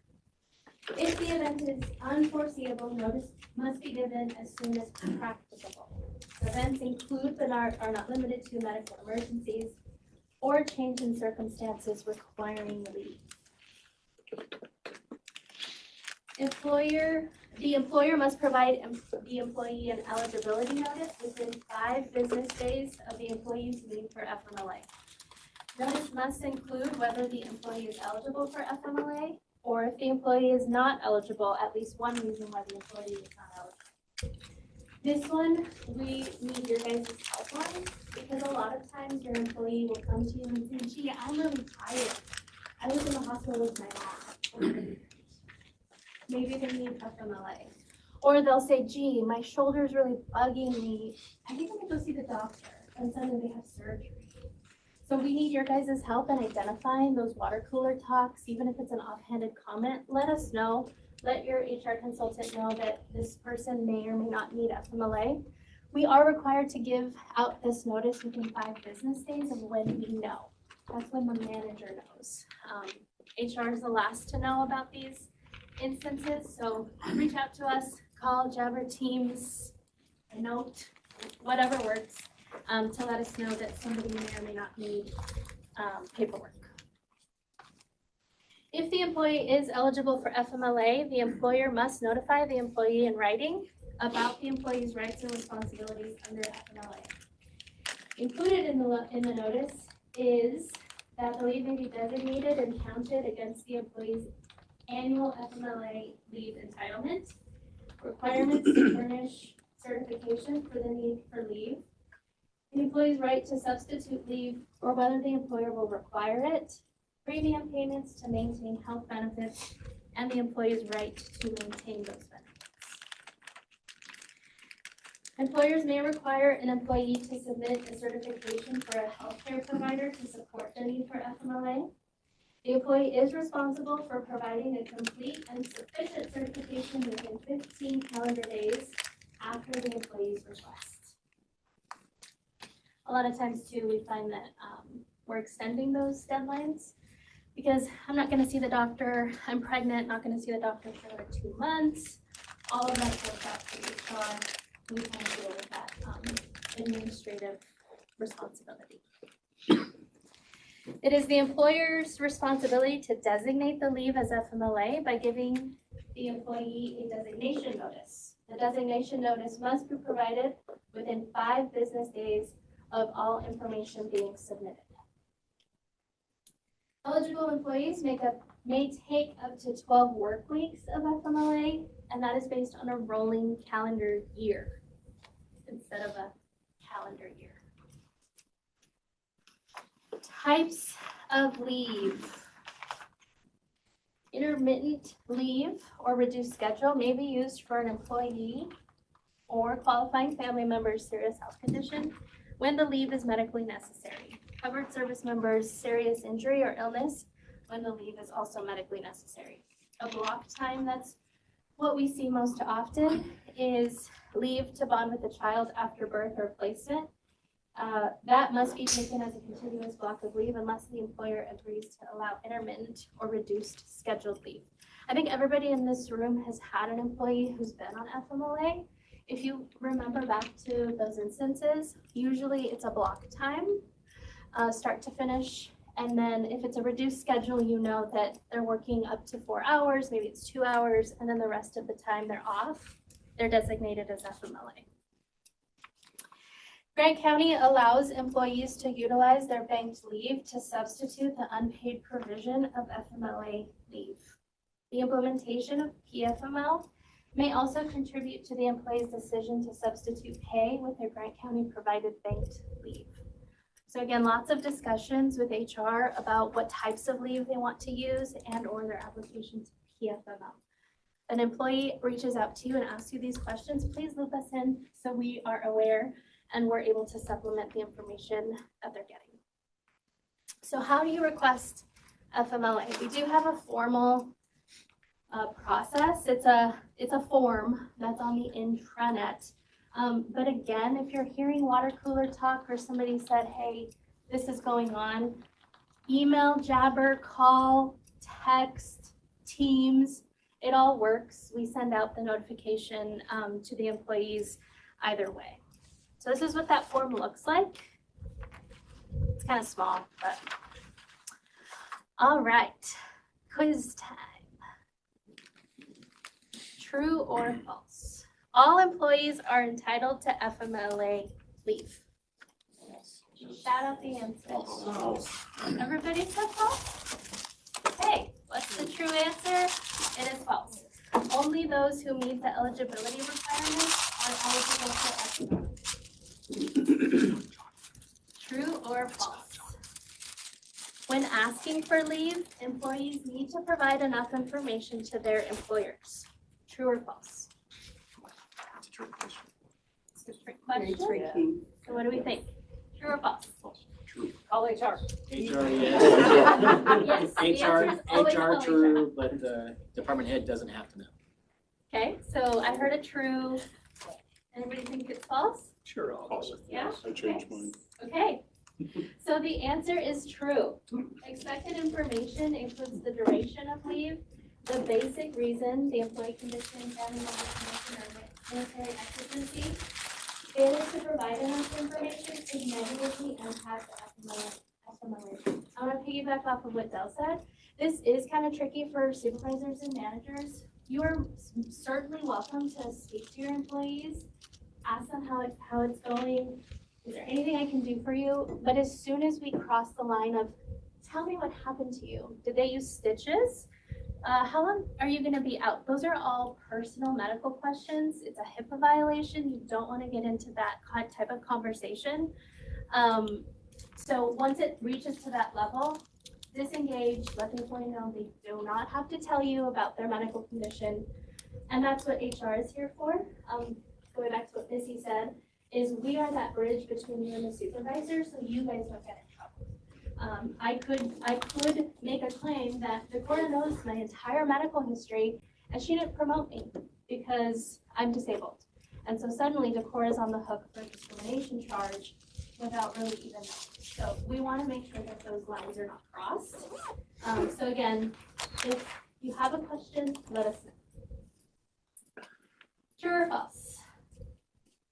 FMLA leave may be taken to care for a sibling. What do we think? True or false? Depends. I heard false. Do they have a headache or surgery? Taking care of them while they're. False, I heard true. It's false. Eligible employees may take FMLA leave to care for a spouse, child, or parent. That's it. EFML allows for all of those variances I heard. That's a state program. It's not an employer-run program. So we are not making that determination. The employee has to reach out to PFML and ask them those questions. We can't say. Okay. I need 2 volunteers. I'm not volunteering, I need Aw. to take this. Sorry. Can I get 2 volunteers? Jim? Anyone else? Please, if not, I'll call on you. Okay. Call me anyway. How did you know? Okay. Oh, I need my notes. Sorry. Put it down too soon. Okay. So, Like this. in the This is gonna go following. poorly. Characters get engaged. Makeup was in HR about 15 minutes ago. Where's She Gerald missed when it. we need I him? know, right? In the following scenario, an employee is letting their supervisor know that they aren't able to come into work due to an emergency involving their spouse. Let's listen to the interaction and determine if this situation was handled correctly. Employee, action. Don't worry about a thing here. We'll cover you. Go ahead and Oh, take. sorry. Are you the employee or the supervisor? Oh, I'm supervisor. Sorry, and I was looking at you the whole time, so that's on me. Yeah. Sorry. The employee, I can't come in today because my spouse had to have emergency surgery due to an appendicitis and will be recovering for a few weeks. I'll need to be out of work to help her recover. Don't worry about a thing here. We'll cover you. Go ahead and take the time. Go ahead and take the time off. You've worked here for a long time and have plenty of vacation time to use. And scene. Did the supervisor handle this correctly? A, no, the employee is eligible for FMLA leave instead of vacation time. B, no, the employee is not eligible for FMLA leave. C, yes, the employee should use paid vacation time instead of FMLA leave. D, yes, but not completely because the employee may use paid vacation time. And the supervisor should also notify HR since the leave may be counted as FMLA. I think it's D. D. Answer's always D. Anytime HR is involved in something, it's the right answer. Hey, I think it's A. you think it's A? Please no. It feels like A, should be Yeah. right. Employee is eligible for FMLA leave instead of vacation. Not refer them to I would HR. think so. But I think he was super kind, but then get into the vacation aspect of I feel like D-ish kind of handles that though. Let's talk about it. that. But D says. I said ish, don't forget I said ish. The correct answer is D, but let's talk about that, Val. I think you bring up a good point. If we remember, And I agreed with it. if we remember a couple of slides ago, FMLA leave, the employer can substitute the unpaid leave portion of FMLA with banked leave. So the employee may be eligible for FMLA, but it's always layered on top of banked leave. Because we're designating that time, it's the employer's discretion if they want to use their banked leave along with PFML. I mean, there's all these scenarios, but in this situation specifically, they could use vacation and we would layer or designate the FMLA on top of it. Sometimes I just Does that make sense? But not required to, right? Not required. Not required to use their banks? Correct. Again, it's getting down into the weeds, but if we just look at FMLA, the employee is required to use their bank leave. If you just look at FMLA, that's what our policy says. Tina, question. Yes. What if they don't want to use FMLA and just use their leave? They can't. FMLA is designated by the employer as long as we have enough information to designate it. So if I know that you're pregnant, you don't have to do anything for me. I apply it when you're gone. Jim, back to your question, if an employee, or your statement, if an employee also applies for PFML, then it becomes an option, because there's a paid provision for PFML. FMLA is unpaid time off. Those do run concurrently, but where they're getting paid from is gonna be up to the employee. Okay, that was gonna be my next question, because that in the past has been not the case. But they are now running concurrently. Yes. And so PFML can be used as a source of revenue, so to speak, while you're on FMLA. That's correct. Okay. Yep. And we have changed our processes. This is a new, PFML is new. They recently changed their, I think their WACs that they changed, their rules, effective June 1st or January 1st of 2026. Yeah, so it will be a more broader program. So they're changing their rules all the time, and we're just trying to adapt to that. So it's a good question. Okay, scenario 2. I need 2 more volunteers, different volunteers. Please. Oh man, I want to play. Rob? Yeah, give me Okay, I get one more. Now? Okay, you're gonna be the supervisor, and Zell's gonna be our employee. I want to be an employee. Okay. Put some feelings behind it, Joe. I want to feel it. Yeah, don't screw this up, Bill. Okay, in the following scenario, an employee's spouse is calling their spouse's supervisor to let them know that they have suffered an emergency and isn't going to be able to come into work. Let's listen to the interaction and determine if the supervisor handled the situation correctly. Employee. Hi, this is Kelly, Riley's spouse. Hi, how are you? What can I do for you? Riley had emergency surgery last night. Oh no, what happened? He's genuinely. That's exactly what I would say. It was the tone, it wasn't what you said, Rob. I know, it's the tone. Oh, that was the same tone. Brutal. It's funny because it's true. We were watching TV and Riley suddenly started experiencing stomach pain. We went to the ER. Turns out it was Riley's gallbladder and needed emergency surgery. Is Riley all right? Riley is fine now, but will be out for a few days. Kelly, don't worry about it. I'll have Riley's coworkers cover the work. I'll also check with our HR department. Riley might qualify for medical leave. Someone from that department will get back to you, okay? That's a load of crud. Thanks for your help, though.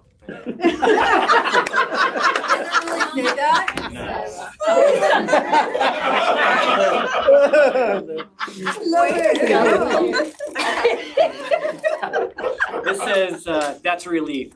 Thank you so much for your help. Meanwhile, 7 days later, hi, this is Kelly again. Maybe. Yeah. Maybe. Again, we're relying on our supervisors and managers to relay that information to us. We have 5 business days once we know. Once this phone call has been made, we have 5 business days to give that notice. We are in legal risk if we don't do that. So again, huge emphasis on your guys' health. So do we think that the supervisor handled or correctly advised the spouse? Do we think that Rob correctly advised Del? Yes. Yes. Yeah, the Not tone of voice, compassionately, though. but. Oh, no. So the answer Joey, Be written up. I have a sticky note here that says show compassion. Sure. Did you read it before you read your lines? I didn't. Okay. Well, there you go. I'm working on it. The answer is yes. The supervisor was correct in letting HR make the leave determination. It is also correct to let the spouse know that someone from HR would be looking into the leave and would follow up with them. So, good job. So for those who participated. I think it was great. That's what that's for? Yeah. Oh my gosh. Only one though. Ooh, that's like my favorite right there. But this is my mom would be happy. Okay. Those are other volunteers. Del, Jim, Andy. and Andy. Del? Prize, thanks for participating. I know the time you're on this, we could have really played into. Wow. That's being done. Chocolate.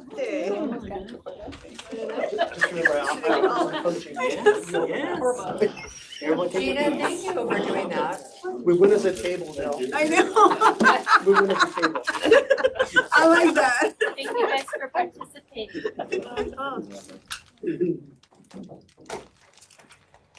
And the last one is Del. Oh, yeah. All right.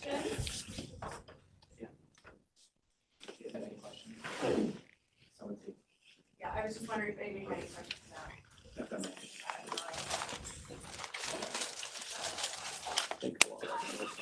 I got these notes on this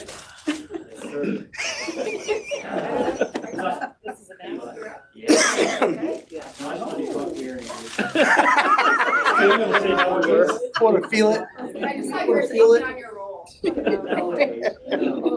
So last week, the commissioners asked I speak on positivity, and I didn't know if there was like a specific issue to like address or like be specific, or if they were realizing that I wasn't as positive as one.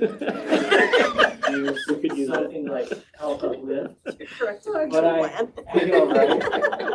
Anyhow, I also kind of want to tie this back to the leadership training that we had in our department review by Dr. Brian Williams. And so just first of all, before coming to the county, I had experiences in healthcare entities in Tri-Cities. And in healthcare, there's a lot of investment into leadership development, into service, into standards of behavior and conduct and how you promote positivity throughout the organization and that kind of thing. And moving into a county function, especially when I walked into Grant Mental Health Care, it felt like dark and gloomy and like this, like how are people supposed to get better when they come in our doors and it just feels like it feels? And so we've done a lot of work at Renew to enhance our facilities, have way better lighting, and we're moving along that same path. Along the way, we also wanted to make investments into development of staff, leadership, and creating a plan for us to move forward. So I really believe that people are happier when they're productive, when they have work that's purposeful and it's worthwhile. And when you're doing those things, you're happy and it feels better. But when people are just sitting around and twiddling their thumbs sometimes, not have a lot to do, you have time for gossip, you have time to be toxic, you have time to run around and be grumpy. And but we are happy when we're doing worthwhile work that's purposeful, that we find meaning in it. And I also appreciate even coming to meetings like this, because it's great meeting with you guys and to see that we do work well and collaborate together as teams. So I think that that's great as well. So this last year, as I was looking for going through this process of finding someone to help motivate us and to provide training, I was aware of some different programs that I've experienced nationally But I went out and did the 3 bids that you're supposed to when you're looking for some leadership development. And the program I was really interested in and really wanted to bring in to optimize our service, the quote was like $18,000 a quarter for 3 years. I was like, oh, yeah, that one's not happening. And, but I figured you can invite some of the principals into the organization and really build off what the principles are and how we can be happy and positive and do some good things. So along the way, I also came across this individual named Dr. Brian. And he is an incredible individual. His energy is high level. He's world renowned. So not just nationally, but he's all over the world. He's originally from St. Thomas in the Caribbean. So you'll notice in the short video I've got that he does have an accent. And he started out as a busboy at the Ritz-Carlton there. And his very first experience was as, cleaning tables and washing dishes. And the CEO was coming through the organization and stopped him and asked him what his role was. And he's like, well, I'm just a busboy. And he said, no, you are the CEO of this job. And you need to work like you own this very specific thing. And so he's like, oh, okay. So then he took that role on as he's the CEO of that specific part. And from every job from that point, that was the influence he had, was that every single position he had to own it. That was his, and that was going to make the difference. And so he took on 17 different roles in worldwide Ritz-Carlton. He eventually became the vice president of the global operations for Ritz-Carlton. And so last year we were able to bring him here to Grant County, and we opened that training to all departments. I was hoping more could take advantage of it, but there's a lot going on at the same time. But it was really neat because it was a world-class experience for those that did the 3-day management training and those that participated in the all-staff meeting where we had an energized staff and do his training on work like you own. It's a very positive experience as well. But I had a short clip, it's a 5-minute clip I wanted to share because I think as we talk about being positive, as leaders, we have the opportunity to influence that. And there's a thing called positive contagion. If you know that when if you're frowning, other people will frown. If you're negative, other people become negative. But if you smile and you pass someone, it takes a millisecond for that other person's brain to connect to that smile and they smile. And we can be contagious as we push that along. We can be kinder. Our jobs, all of us, are hard enough as it is. I can't imagine being a sheriff, coroner, HR. It's hard. We really want to add to it by being grumpy and sour and going to meetings and talking about other departments. Go to people. If we're having issues, go to them. I tell our staff, you know what? If you have an issue with somebody or you're carrying a grudge, don't let it go more than 2 weeks because it starts to impact the way you work with them. You really want to go to the person and talk to them and say, hey, here's some of the things that are bothering me or the issues that we can work through. And I've usually had a great experience doing that. And sometimes I have a lot to learn about myself where you learn oh, my behavior, the way I came across wasn't what I intended. And so that's a good way to really get to the bottom of some things that are going on. So as you watch this clip, if you'll just pay attention to one, learning about what crispy means, because he does talk about crispy, and we do say that word in our department sometimes. You do too. Yeah, and also he's going to share an experience about 2 different McDonald's on the same street, and I think something has to do with one has a very positive culture and one doesn't. But there's also another word at the end he uses, accountability. So would you watch just this clip and what he's talking about, see what you can take away. And believes in them. Would you agree? Yeah. People generally don't come to work hoping to mess things up, unless they're a sociopath. Right? That doesn't generally work. People come to us, they come to work in your organization with high hopes to do something different, to do something better. Nobody really wants just another job.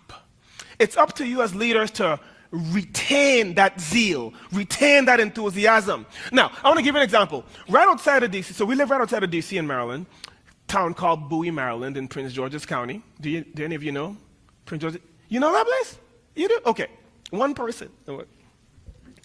So there are two McDonald's in our town. There's a McDonald's maybe 5 to 7 minutes from our house. And there's another McDonald's on the same street in the same neighborhood. But it's like maybe 15 more minutes. Can you picture what I'm talking about so far? Two McDonald's, same street, same neighborhood. The McDonald's, when you walk in, the staff, they're so hospitable. If they're outside and they're on break, they stop and they open the door for you. They like you. You come in, if you order food, they sit down, they bring the food to your table. It's very, very nice. And me being a service geek, I love to study excellence. So I decided to ask the manager, how do you get your team to be so consistently exceptional? It's one thing to be exceptional, it's another to be consistently exceptional. If you're only exceptional every now and then it's a fluke. It doesn't count. If I come to your organization on a Friday at 5 p.m. and it's awesome, then I come back on a Tuesday at 11 a.m. and it's so-so, it's a fluke. If it's not sustained, it doesn't count. So I said, how do you get your team in a fast food restaurant to be so awesome all the time? The lady, the manager said to me, well, I believe in my team. I work alongside them. I push them. I challenge them. All the stuff you've been hearing from yesterday morning to today. You've learned all this stuff, right? Simple. Now you go down to the other McDonald's. Before you even walk into the other McDonald's, you can feel the energy emanating out of the walls. And here's the energy. I hate my job. I hate you. Isn't it lunchtime yet? Customers. They're going to give us money. So I decided to go talk to the manager. Like, what's up with your team? They look like they don't like humans. And the manager said something to me that I want you to write down. In fact, my daughter and I, the 7-year-old, we have a thing called, whenever we're eating something crispy, right? If it's crispy and it's a hash brown or chicken or whatever, we call it the crispy part, which means it's a good part. So whenever you hear me say the crispy part, I'm talking about the good part. That's the part to write down, you know? So here's the crispy part. He said to me, we just can't find good people. You get that? We just can't find good people. And by the way, all of our staff, they're all young people. They're millennials. Evil millennials. This younger generation, they don't work hard. Nonsense, isn't it? Complete nonsense, isn't it? Listen, you have two McDonald's on the same street, in the same neighborhood, which means they're hiring from the same labor pool, same socioeconomic status, same demographics, same business, same standards. You have to go to McDonald's University to be a manager. So the only thing difference is what? The manager, specifically the expectations of the manager. The expectations, the consistently communicated expectations is what you will see on your team. So that's what we're going to talk about today. Don't ever waver or dilute your expectations, ever. Because you compromise your credibility as a leader. And if you're not respected as a leader, nobody's going to follow you, right? Don't think you're doing anyone any favors by lowering your expectations for some people. Keep your expectations consistently high. In fact, I will say that no one should be on your team who you don't believe in. If you are on my team and I don't believe in you, you already know it. I don't have to say, I don't believe in you. It's obvious by how I don't give you feedback. I don't coach you. I allow you to come late every day. I don't say anything. You see? My iSpa journey started here at the... What did you guys pick up? What are some different things you saw that you thought we could learn? Consistency. Consistency. Expectations. Clear expectations. Let them know what you require. Accountability. Accountability. Absolutely. His definition of crispy is different than mine.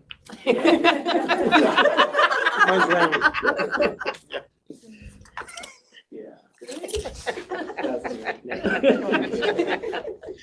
I was trying to think, as far as it relates to positivity, it wouldn't be awesome if we got an expectation on the staff that we as leaders are positive in the workplace.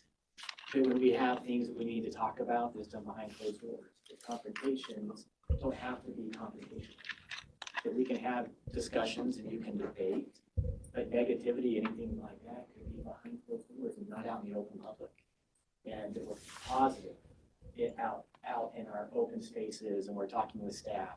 I know some people in their leadership prefer like the sandwich method where you start with the good things and really complimenting the staff, you're meeting with them and you say, here are some of the things we need to work on and improve, and then you end with some of the good things. I know some people find that to be helpful, but I also think that if we can start to expect that we as leaders will take ownership of being positive employees, that will become that contagion that starts to move through the county. And I think that as we do that, that our staff pick up on it, just as much as they pick up on our negativity. But I think that they do it, and I think, again, going back to our work's hard enough. If we can be positive and have good energy, good attitudes, we get a lot more work accomplished, and we'll feel happier about it. And I was going to highlight one person too, because not that the sheriff's office is not incredibly that work. I would want that job. That's tough work. But our coroner, Craig, that's tough. I don't know how he does what he does on a daily basis. But do you ever see Craig not smile? Do you ever see him not hug somebody? Literally. I can't imagine that kind of work and for him to have that attitude. And when I see that, that influences me. And I'm like, man, look at this guy. And I think if we can all just take a part of that and do that in our daily work, it's going to improve this county and the work. Thank you, guys. Thank you, Sean. So I just want to, Craig, so your definition of crunchy, what would be your crispy? Well, Your crispy. I guess it depends on the autopsy. That's what You didn't know that was where that was gonna go. I knew exactly where he was.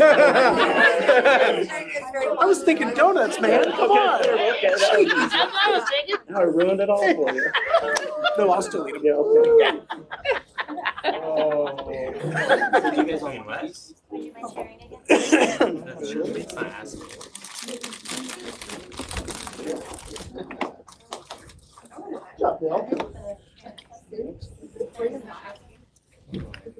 There you go.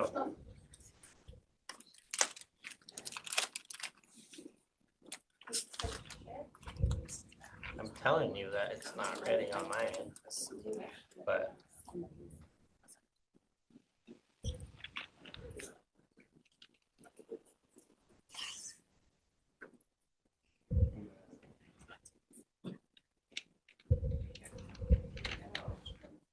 Takes time.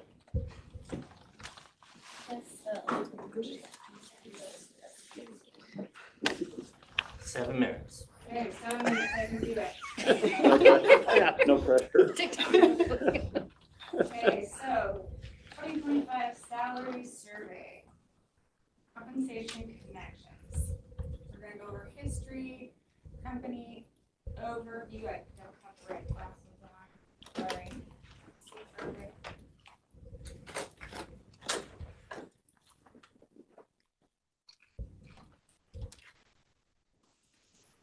Compensation committee, project timeline, and job description sample. Okay, so on September 20th, 23, a group of elected officials engaged the Board of County Commissioners in writing and requested the following. The need to review and increase county salaries and the best way to accomplish that. What counties and cities should be used in compensation when comparing compensation. Other employee incentive options such as hiring, retentions, bonuses, recruitment costs, pay for education, changes to longevity, pay and years, and the need to review elected officials' salaries.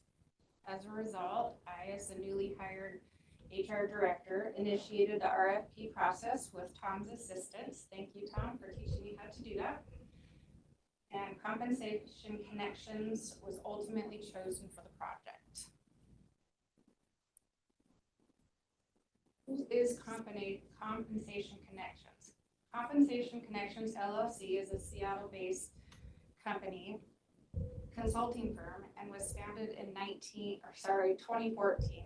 Compensation Connections has advised public sector, nonprofit, and for-profit organizations on their total reward programs and has worked with hundreds of employers that range from sizes to small startup companies, as well as established organizations with more than 10,000 employees. The role of the Compensation Committee is to review and ensure fair, transparent, and fiscally responsible compensation practices. Our committee members are tasked with providing their input and their education and educating their peers, other elected officials, and department heads on the progress of the compensation survey. So there you can see all of the people who are involved. Thank you for your participation. Project timeline. Before completing the market survey portion of the project, the Compensation Connections will be working on updating existing job descriptions and putting them into job families. Compensation Connections will be hosting a training session to review foundational information about job descriptions, revision process, provide support, and provide you your role and homework. There are several elected officials and departments that currently do not have job descriptions, so HR will be working closely with you to help create them. More information will be emailed to you regarding these trainings, and when trainings will take place and on what platform, probably a Zoom. And then this is the sample of what it will look like, the new job description. And thank you. Thank you. Any questions about it? Go back to the timeline. Yes. So sorry, I kind of did just go over that quickly, didn't I? So by the end of the year, we're hoping to have job descriptions and salary and job families in place. January, February, we'll be going over FSLA assessments. January to May, they will complete work on their market review, compile all the data. March, May of 2026, we'll be working on recognition, reward, guidance, and salary structure and placement with the end product, June, July, if everything goes well. Implementation and final report. So it was extended. We were hoping to have it done by the end of this year, but given the job descriptions and how so many need to be done, it's going to take more time. It is really a huge thanks to HR, because this is a project that HR was not supposed to be taking over, but because it just was not getting done, they opted to take over. So just really appreciate the willingness to jump in and do that. And we could have moved forward with the job descriptions at hand, but we felt like it really would have been a kind of not a fair shake for some of these employees, that if their job description hadn't been updated, they would not have been fairly placed at a salary that they needed to be placed at. So kind of starting at the bottom and at the beginning and fixing everything. So it's going to take a little bit longer. Take some time. And effective today, we are putting a hold. The board provided authority last week to put a hold on any new reclassifications, including wages, and job updates, job position updates. That way, Compensation Connections isn't shooting at a moving target.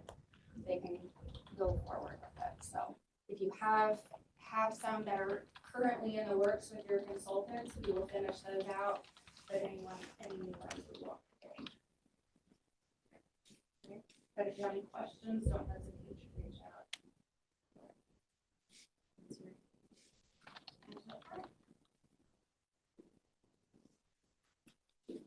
And I did it. Good job. Nice work. It's right on the money. Yeah. Thank you, presenters. Thank you for all of you that came.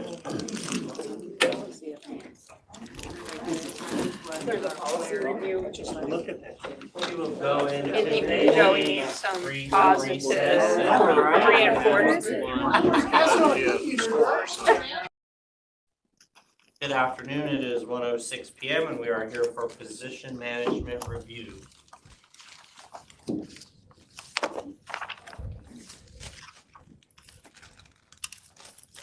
you like to start? Absolutely. You have the packet? I do. You're all passed out? Okay, all right. You don't have one. Okay, thanks. Okay, so we have a request from the sheriff's office to create a special assignment for a K-9. So the assignment, somebody would, assuming an interview for that assignment. Yes. Internally, and they would start the K-9 program. It's similar to what's in the deputy sheriff's patrol K-9, but for corrections. Phil, do you want to talk about when this would start, where the funding is coming from? There's a PowerPoint attached to it that kind of goes over the business need. Okay. Yeah, no, thank you. And I think I know everybody here, but if not, I'm Philip Coates with the Sheriff's Office. I'm the Chief Deputy of the jail, of the Corrections Division.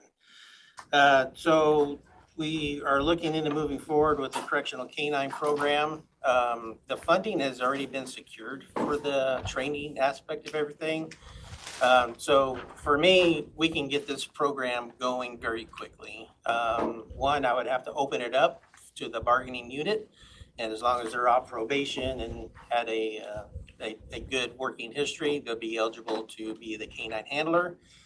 That process would look like we'd collect the names, then we would put together a committee that is made up of existing K-9 handlers, whether they have a current drug detection dog or one of our apprehension dogs. One of the most important, one of the priorities for this is the handler. The handler has to be identified to have a good match with that dog. If you don't select a good handler, you're not going to have a very successful program. So the selection process is very crucial, and we would be using our subject matter experts to know kind of what to look for in order to do a recommendation to myself and the sheriff. So the reason this request is coming to PMRT is because there would be a stipend for this assignment. It's part of labor relations, so we're not going to talk about that amount in public session. But if the board is interested in knowing that amount, we can go into executive session, or we can talk about it maybe tomorrow at Decora's update. Rob, do you have any preference? Tomorrow's fine. Okay. Phil, the funding is secured through how many years?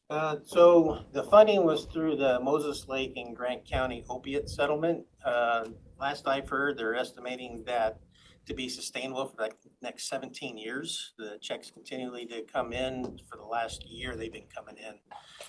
We've been looking at using the potential of the 109 fund, which is the narcotics fund, to be able to offset some of the costs for training as well.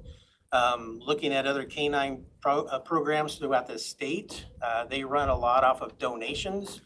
Our existing K-9 program for the apprehension dogs has been very successful. They got challenge coins, they got the little dogs. Kids absolutely adore those things, and they found a lot of success even in raising public funds just for that as well. So several different avenues, but primarily for the K-9 dog and the training, it's all coming out of the opiate settlement. And are there any limits to the funding? If you don't start the program by September 1st, funds will go away? That I haven't followed up on yet. Okay, so more to come on that. Yep. They're still currently putting together the scope of work.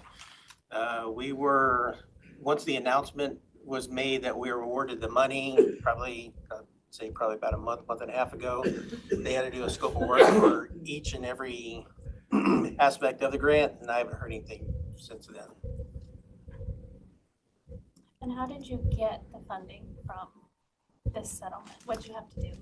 They opened it up for basically an RFP, request for proposal. I drafted up a proposal that outlined the K-9 project, a recovery coach, Narcan, safety pouches that would be attached to every corrections deputy and patrol deputy, and Narcan kits actually inside the living area. There were a total of 5 applicants for this proposal, and I came in dead last. I came in 5th because I found out real quick I was not a proposal writer. I'm very short and sweet, and those other ones were like 20 pages long. So they gave me an opportunity to actually interview for that the following day. Even though I came in last, I was still able to get the Narcan kits and the K-9 for the jail. Okay.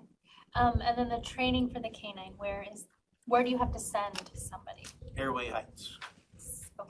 Spokane area. It's a 200-hour drug detection course. 200 hours. And how long do they have to do those 200 hours? Like, is it start to finish 200 hours, or is it 200 hours within the year? No, start to finish 200 hours.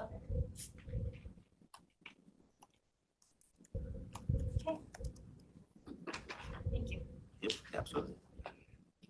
I do have a question. It's a stipend, but right here, the hourly rate, or there's 2 different hourly rates for the. I think it's just because he had to put something in there. Oh, okay. Okay. So the hourly rate doesn't change. Does it change? It'll just be the stipend? Okay, cool.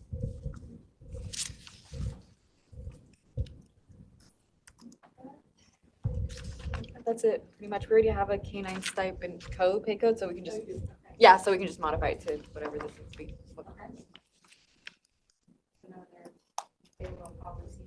Oh, yeah, no concerns. No, we're good. Thank you.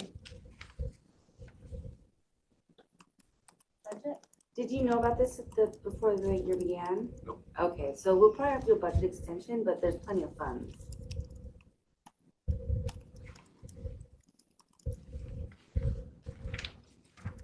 Bargaining with the union needs to happen.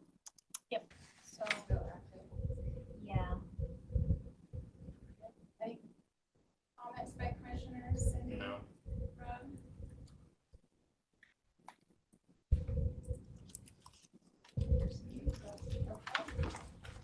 No, I have no questions. Thank you. Thank you.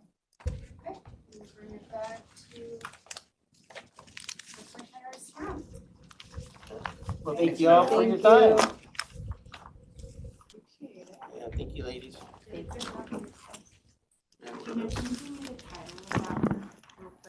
the win. Every day's a win. Thanks, Phil. Thank you. Yep.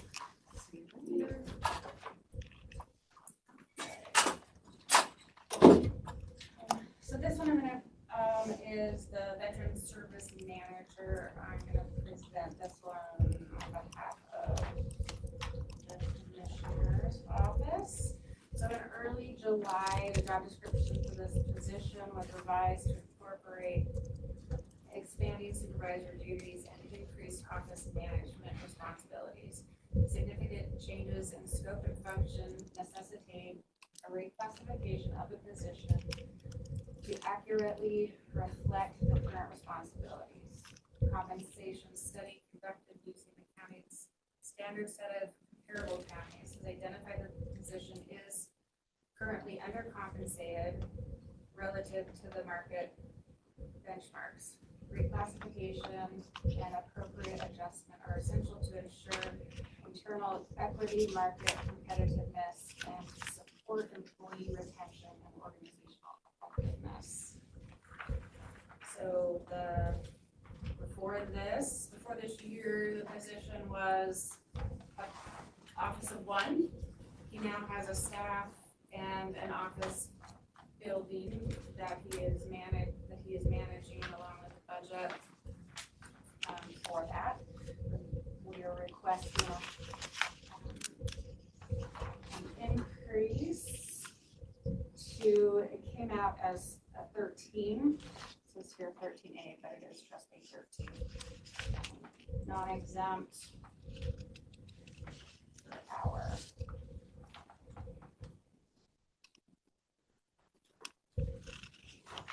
Last page, you see the comps where he falls.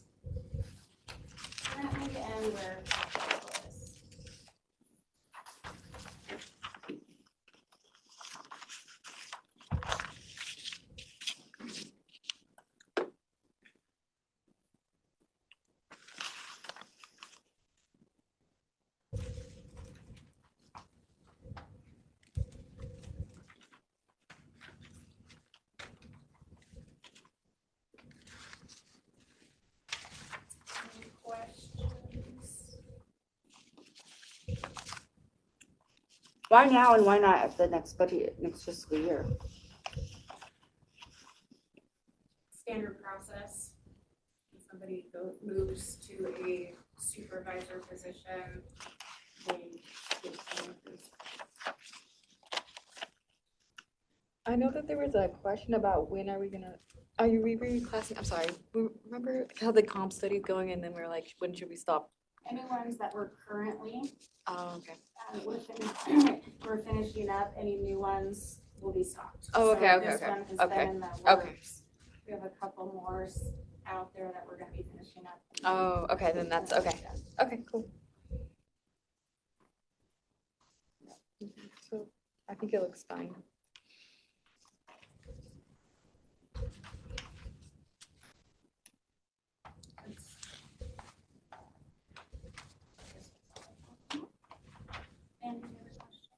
Is this increase gonna come out of fund balance or the 105?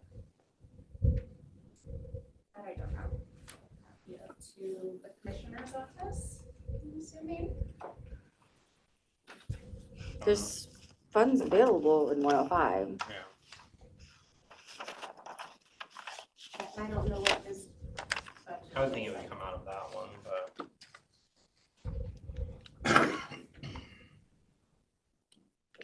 How many positions did you say he's overseeing now? One? Yeah.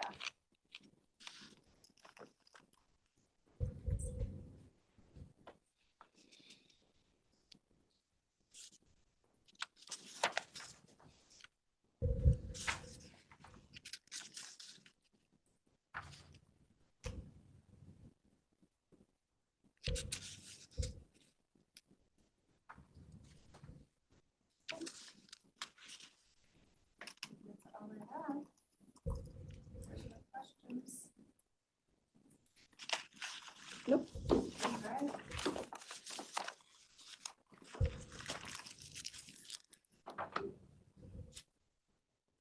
And Barb, do you want a copy of these?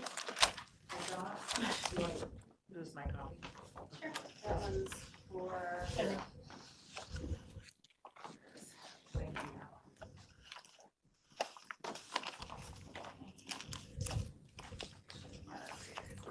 That's odd. What's this?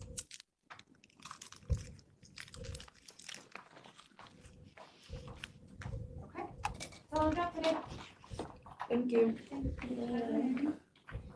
Well then. Recess for the day?